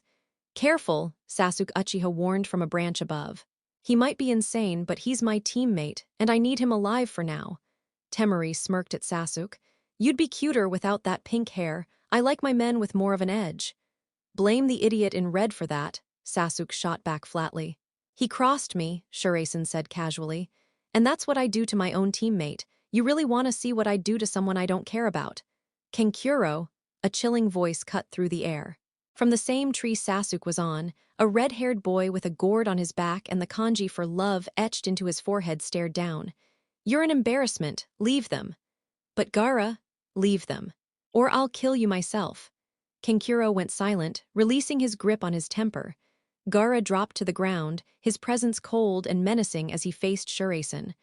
I apologize for my foolish brother, he said darkly. Now what's your name? They call me Shuraisen. His gaze shifted up toward Sasuke. And you? Sasuke Uchiha. A low growl rumbled from Gaara's throat. I'll enjoy facing either of you in the exams. Don't disappoint me. With that, Gaara turned and the Sand siblings walked away. Who the hell were they? Shuraisen muttered. They're from the Sand Village, Sasuke explained, hopping down. You didn't see their headbands. Didn't bother looking, Shuraisen admitted, smirking. Too busy admiring Blondie's legs. Damn, those are the kind you want wrapped around you. His voice trailed off, lost in his own imagination. Sasuke rolled his eyes. Whatever, focus, we need to get ready for the exams. Remind me to strangle Kakabaka for not telling us himself, Shuraisen grumbled. But first, I gotta check on Hinata. Can't have her getting caught in the crossfire because I mouthed off to that clown. He dashed off, leaving Sasuke alone. Bastard, Sasuke muttered under his breath. Later, still dressed as Shuraisen, Naruto rejoined Sasuke and Sakura. Both were glaring at him for the pranks he'd pulled earlier. He only shrugged. What the hell are you staring at? The idiot who dyed my hair pink, Sasuke bit out, his hair finally restored to black. The perv who scribbled trash all over my dress, Sakura snapped. Rhetorical question, geniuses, Shuraisen sighed. Seriously, can't either of you take a joke? It wasn't funny, they shouted together. Sure it was, he argued. You two just don't have a sense of humor. Anyway, we're here to crush the exams and take the top spot, so let's get moving. They headed toward the registration building. Isn't this great? Shuraisen declared. The three of us standing against the whole world. Everyone else is just stepping stones. Don't get dramatic, Sakura groaned. Hey, at least I've got some optimism, Shuraisen shot back. Unlike Mr. My tragic past is my entire personality.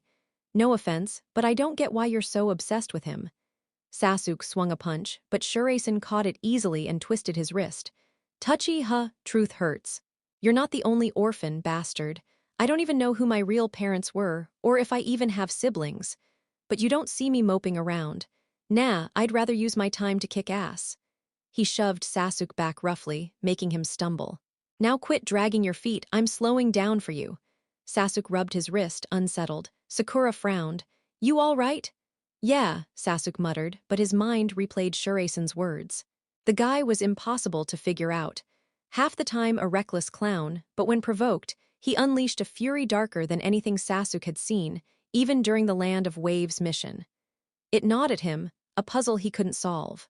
When they reached the facility, Sakura spoke up. Kakashi-sensei said room 301. Cool, Shuraisen answered, unconcerned. They climbed the stairs and spotted room 301 on the second floor. What the hell, Shuraisen muttered. That makes no sense. It's a genjutsu, idiot, Sasuke replied. Screw you, Shuraisen shot back. Before their bickering escalated, two older boys blocked the door. Turn back, kids, one sneered, wearing a bandana. You'll only get yourselves killed. Yeah, no weaklings allowed, the other added, his face half covered in bandages. How about you throw your life away, tough guys? Shuraisen snapped, hand on his weapon. Keep blocking us and I'll make it happen. Ooh, scary, the bandana boy mocked. You should be scared, Shuraisen growled, pulling out his kodachi. Before things got bloody, a girl with brown hair tied in buns and a pink top tried to slip past with a boy in green spandex and a bowl cut. The bandaged one shoved her back. Where do you think you're going, sweetheart? Please, we have to sign up, she pleaded. Forget it. Quit while you're in one piece, the boy mocked. Exams aren't for weaklings. For crying out loud, Sasuke muttered. It's a genjutsu, idiots, and a sloppy one at that. Anyone with basic math could figure it out. Shuraisen suddenly broke into loud, almost manic laughter.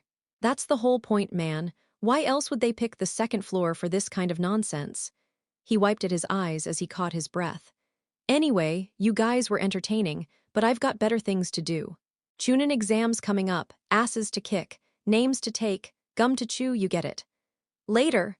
The boy in the bandana lunged at Shuraisen, who spun, ready to slice him with one of his kodachi, only for both of them to freeze when a boy in green spandex calmly caught the blade with his bare hand. He didn't even flinch. Damn, you're good, Shuraisen muttered, clearly impressed. This is neither the place nor the time for pointless fighting, the boy in green said politely. Shuraisen tilted his head. Appreciate the concern, but for me. It's always a good time to throw hands. You want to go? You appear to be an interesting opponent, the spandex-clad boy replied, eyes sharp. Tell me your name. Shuraisen. Yours, Rock Lee, the handsome green beast of Konoha. Handsome, Shuraisen thought with a snort. Maybe if you shaved those caterpillars off your forehead. Damn, those things are huge. Nice going, Lee, the girl in pink muttered. You just ruined the plan. Plan, Shuraisen repeated, raising a brow. Care to share with the class? No, she said flatly. At least give me a name. Tenten, Shuraisen's eyes lit up. No way, Tenten. Are you serious? That's literally the same as my birthday. That's wild. By Odin's beard, that's some cosmic coincidence. Everyone gave him weird looks. What? Thor says that all the time, Shuraisen said, rolling his eyes under his mask. Whatever. Let's keep moving. They started up the stairs to the third floor, but before leaving, Lee glanced at him again. I hope your strange personality carries over into your combat style. You trying to challenge me? Shuraisen grinned, sheathing his kodachi. Fine, I'll play fair, no blades, just me and you. Lee raised his arm, beckoning. Shuraisen didn't hesitate. He launched into a roundhouse kick, but Lee caught it midair. Shuraisen immediately sprang up with his other leg, nearly clipping Lee's face, but Lee tilted away just in time. Shuraisen twisted free and whipped an uppercut, forcing Lee to step back. You're fast, Shuraisen said. So are you, Lee admitted with a respectful nod. From the sidelines, Sasuke had already activated his Sharingan, trying to analyze their movements. Even with the heightened perception, their speed was hard to track, blurred shapes flashing past. What kind of monsters move like this? Let's spice this up, Shuraisen suggested between blows. How so? Lee asked, blocking another strike. First one to hit the floor loses. Simple and quick. Lee nodded. Agreed. They clashed once more, both going all in. Shuraisen ducked low for a sweeping kick, but Lee flipped over him and struck his chest with a precise kick. Shuraisen caught himself on his hands, spinning around to land a hard kick on Lee's torso. Lee stumbled but didn't fall. He retaliated with a solid punch to Shuraisen's gut, dropping the red-clad boy unceremoniously on his backside. Damn, you got me, Shuraisen groaned, grinning despite the pain. Nice one, man. Better make it to the finals. I want a rematch. Count on it, Lee replied, offering him a hand up. Now let's head inside. Just as they were about to go in, a boy with long brown hair, pale lavender eyes, and bandages around his limbs stepped into their path. Shuraisen instantly recognized him. Neji Hyuga. You know my teammate, Lee asked. Know him, please, I'm dating his cousin, Shuraisen said with a smirk. And yeah, he hates me for it. Doesn't bother me, though. You're wasting time, Lee, Neji said sharply. Sorry, Neji, Lee replied. I only wanted to gauge his abilities before the exams begin. You don't have to be such a stick in the mud, Shuraisen said. What's the matter, jealous? I'd be jealous of me too if I were you. I don't understand what Hinata sees in you, Neji said with cold disdain. She likes my eccentric charm, Shuraisen answered with a cocky grin. Anyway, enough chit-chat. Time to wreck some people. The group entered room 301, surrounded by genin from every corner of the elemental nations. Shuraisen's eyes lit up. This is awesome. So many people to beat down, so little time. Hi, Sasuke, a flirty voice cut through the noise. Ino Yamanaka was practically hanging off Sasuke. Back off, Ino pig, Sakura snapped. Wow, Ino, Shuraisen teased. You look like you're giving him a lap dance. Not that I'd complain if I were him. Too bad he doesn't know how to handle a good woman. Unlike me. Ino froze between offended and oddly flattered. Sakura just glared at him. Jealous, Sakura, Shuraisen teased. Of her, please, Sakura spat. Hey, I'm just saying, Shuraisen shrugged. Before more could be said, Kiba stormed up, Akamaru in tow. You were all over Hinata back at placements. I've been waiting to deal with you. Whoa, calm down, Mutt, it's not like she minded, Shuraisen shot back. Kiba lunged, but Shikamaru sighed. Man, I've barely known you and I already see it. Trouble follows you everywhere. Not my fault. Trouble's just in love with me, Shuraisen said with a grin. What about you, Shikamaru? Still prefer watching clouds? Yes, Shikamaru said flatly. Fair, Shuraisen admitted. Keep it down. An older boy with silver hair, glasses, and a calm demeanor cut in. You're drawing way too much attention. And your point? Shuraisen asked. The point is, you don't need to provoke people who already want to prove themselves against you, the boy explained. I'm Kabuto Yakushi, by the way. Shuraisen, he replied. He gestured around casually. That's Kiba with the mutt, Pinky is Sakura Haruno, Broody over there is Sasuke Uchiha, Lazy Bones is Shikamaru Nara, Blondie with the attitude is Ino Yamanaka. Want me to keep going? Kabuto shook his head. No need, I know who they are, I assume this is your first exam. Yep, yours. 7th attempt. Damn, you're bad at this, Shuraisen said bluntly. Kabuto adjusted his cracked glasses calmly. Experience lets me gather intel and prepare. Keep telling yourself that, Shuraisen snorted. He glanced across the room. By the way, what's with the guys with music note headbands? That girl keeps staring at me like I'm dinner, not sure if I should be scared or flattered. Sakura smirked. What's wrong, scared a girl's gonna rough you up? If she's terrifying enough, maybe, Shuraisen quipped. Seriously though, Kabuto, who are they? Hidden Sound, a newer village. Not particularly strong yet, but they'll get there, Kabuto explained. One of the Sound ninja, his face mostly wrapped in bandages, stomped over and swung at Kabuto. The older boy dodged but still staggered, his glasses cracking as he coughed violently. Call us weak again and see what happens, the Sound ninja snarled.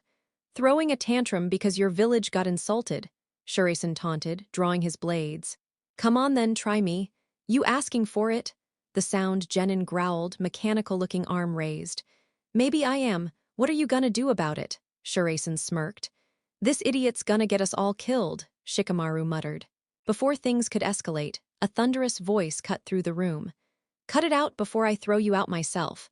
No fighting until the official rounds begin, you hear me? Everyone froze. The man speaking was tall, scarred, and built like a tank, his trench coat only making him look more intimidating. Yes, sir, Shiraisen quickly shouted, sheathing his blades. Sorry, just giving the punk a free lesson. Sometimes lessons get hands-on, you know. Ibiki Morino's cold gaze locked onto Shiraisen, who only responded with a wild grin beneath his mask. Man, that aura of dread you give off is killer, Shiraisen laughed. Seriously, how do you crush people's wool with just one look? Teach me that trick already. Ibiki's scarred face didn't move an inch. I'm not here to train you, brat, but if you pay attention, maybe you'll learn something. That goes for the rest of you too. No one dared talk back. The genin, rattled by Ibiki's presence, followed him into a wide classroom. Sit in your assigned seats, he ordered, and they quickly obeyed. By sheer chance, Shiraisen ended up right beside Hinata. Hey, beautiful, he said smoothly. Miss me? Hinata flushed pink. No talking, Ibiki barked, making the whole class jump. Relax, I'm just catching up with my girl, Shiraisen shot back. What's the big deal? You'll have plenty of time to chat when you're fighting for your lives in the next rounds, Ibiki snapped. Now shut it. Cranky old man, Shiraisen muttered under his breath. What was that? Ibiki growled. I said you're cranky, Shiraisen answered without hesitation. Ibiki rubbed his temple. Smartass, he shook it off and straightened. This is a written exam designed to test how much you know about the shinobi world. You'll get 10 questions. Answer wrong, you lose a point. Cheat and get caught, you lose 2 points no matter what. And one more thing, your score is tied to your team. Even if you get them all right, if your teammates drag you down, you all fail. Got it? That's some serious bull, Shiraisen muttered, ignoring Sakura's glare. Exam papers were passed out. Once Ibiki gave the signal, the test began. Sakura's pen flew across the page. She was the only one smart enough to answer every question on her own. Everyone else had to get creative. Sasuke used his Sharingan to copy another's answers. Kiba relied on Akamaru to peek at papers and bark back the responses only he understood. Ino slipped her mind into Sakura's to snatch the answers and feed them to Shikamaru and Choji. The Hyuga cousins activated their Byakugan to scan sheets from across the room. Shino's insects crept over desks, secretly delivering information back to him. Tenten angled tiny mirrors to reflect answers to Lee, who caught them with coded signals. Gaara formed a sand eye, spying on everyone before passing answers along to his siblings. Shiraisen, he didn't even bother. Instead, he started sketching little doodles of Hinata, Sakura, Ino, Tenten, Temari, and even a sound Kunoichi, all drawn in outfits that would have made Jirya proud. He snickered, maybe he and the pervy sage should partner up and turn his books into actual games. Now that would be fun. Shiraisen-kun, Hinata whispered softly. Yeah, sweetheart, he whispered back with a smile no one could see. I already have the answers. It's fine, babe, I got this, he said casually. Before Hinata could insist, Ibiki raised his voice. And now the 10th question. Where is it? Someone asked, confused. Ibiki's lips curled. It's not written, it's spoken. The real question is this. Do you even dare to take it? If you choose to answer but fail, you'll remain genin forever. No retakes. If you refuse, you fail automatically but can try again next year. That's the deal. Cries of protest broke out. Life's not fair, Ibiki replied coolly. Forget this, I'm quitting, someone shouted. Others quickly followed, leaving in frustration. Cowards, Shiraisen scoffed. So what's the big scary question, Scarface? You want to know, Ibiki asked. Then take it. But be warned, if you fail, your whole team is dragged down with you. None of you will ever become Chunin. Sakura and Sasuke both silently begged him not to. I'll take it, Shiraisen announced without hesitation. And don't think I'll back down from some cheap scare tactics. All that mind game crap, worthless. The only things that matter are what you want and the guts to fight for it. If you don't have the stones to chase your goals, no matter what it costs, you're just a spineless nobody, not worth standing next to me. Got that? Ibiki's scarred lips twitched into a grin. Is that your answer? Damn right, Shuraisen said, grinning back. Anyone disagree with him? Ibiki asked the room. Kiba shot to his feet. I'm not letting this jerk call me spineless. So yeah, I'm with him. The rest, though quieter, refused to leave. That silence spoke volumes. Ibiki chuckled. You pass, all of you pass, that was the 10th question. What? The final question wasn't about knowledge, it was about resolve, Ibiki explained. Chunin are leaders. They take point on dangerous missions where nothing goes as planned. You won't always know the risks until they're right in your face. Leaders need backbone, not just brains. With that, he pulled off his bandana, revealing a scalp full of gruesome scars, proof of the tortures he'd endured. Sasuke's eyes narrowed. This guy's been through hell. Congrats, brats, Ibiki said with a wicked grin. You've survived the first stage of the Chunin exams. Now, his words were cut off as the window shattered. A banner unfurled in bright colors, declaring, introducing the one, the only, the sexiest Enko Mitarashi.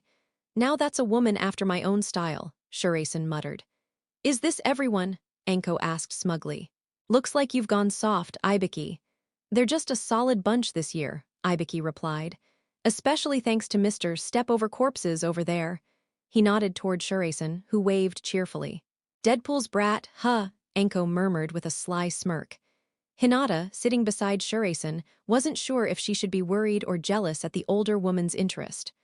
All right, you little punks with me, Enko ordered. Aye, Captain, Shuraisen shouted with a salute. Chuckling, Enko led them outside to a massive gate. Welcome to the Forest of Death. Those posts over there, that's where you sign away your lives. Waivers saying we're not liable for whatever nasty way you kick the bucket. Forest of Death, Shuraisen scoffed. Please, I've seen training rooms scarier than this, especially when Logan Senpai's in a bad mood. Anko's ears caught that, and with a wicked grin she hurled a kunai at his forehead. Shuraisen caught it barehanded, the blade piercing clean through his palm. Anko flickered behind him, gripping his wrist, her voice low and dangerous. Tough guys like you are the first to bleed. And I do love red. Lady, you're turning me on, Shuraisen whispered back. I can tell, Anko teased, licking the blood from his hand. But I've got my eyes on your old man. Kids don't do it for me, even if you're cute under that mask. Want a taste anyway? He offered, grinning. Before things could escalate, a grass kunoichi with a snake-like tongue returned the kunai. Sorry, she hissed softly. I couldn't resist watching that. No worries, Anko replied with a knowing smirk. The students shuffled nervously as Anko stepped back to the front. Shuraisen shifted, grinning madly behind his mask, silently daring anyone to notice his excitement. Each team was given a scroll marked either heaven or earth. What are these for? A genin asked. They're your reason to fight, Anko said, her grin sharp. The rules are simple. If you've got heaven, you need earth. If you've got earth, you need heaven. You've got 5 days to get to the tower at the center of the forest with your whole team intact. Fail to make it and you're out. But what about food? Choji asked nervously. There's plenty in the forest, Anko replied darkly. If you're brave or desperate enough to eat it, and one last thing, try not to die. The gates creaked open. One by one, the genin disappeared into the forest's shadows. Plans were already forming, ambushes waiting to happen. Some had already picked their prey, and more than one team had its eyes locked on Team 7. They thought victory would be easy. They had no idea what kind of nightmare was waiting for them.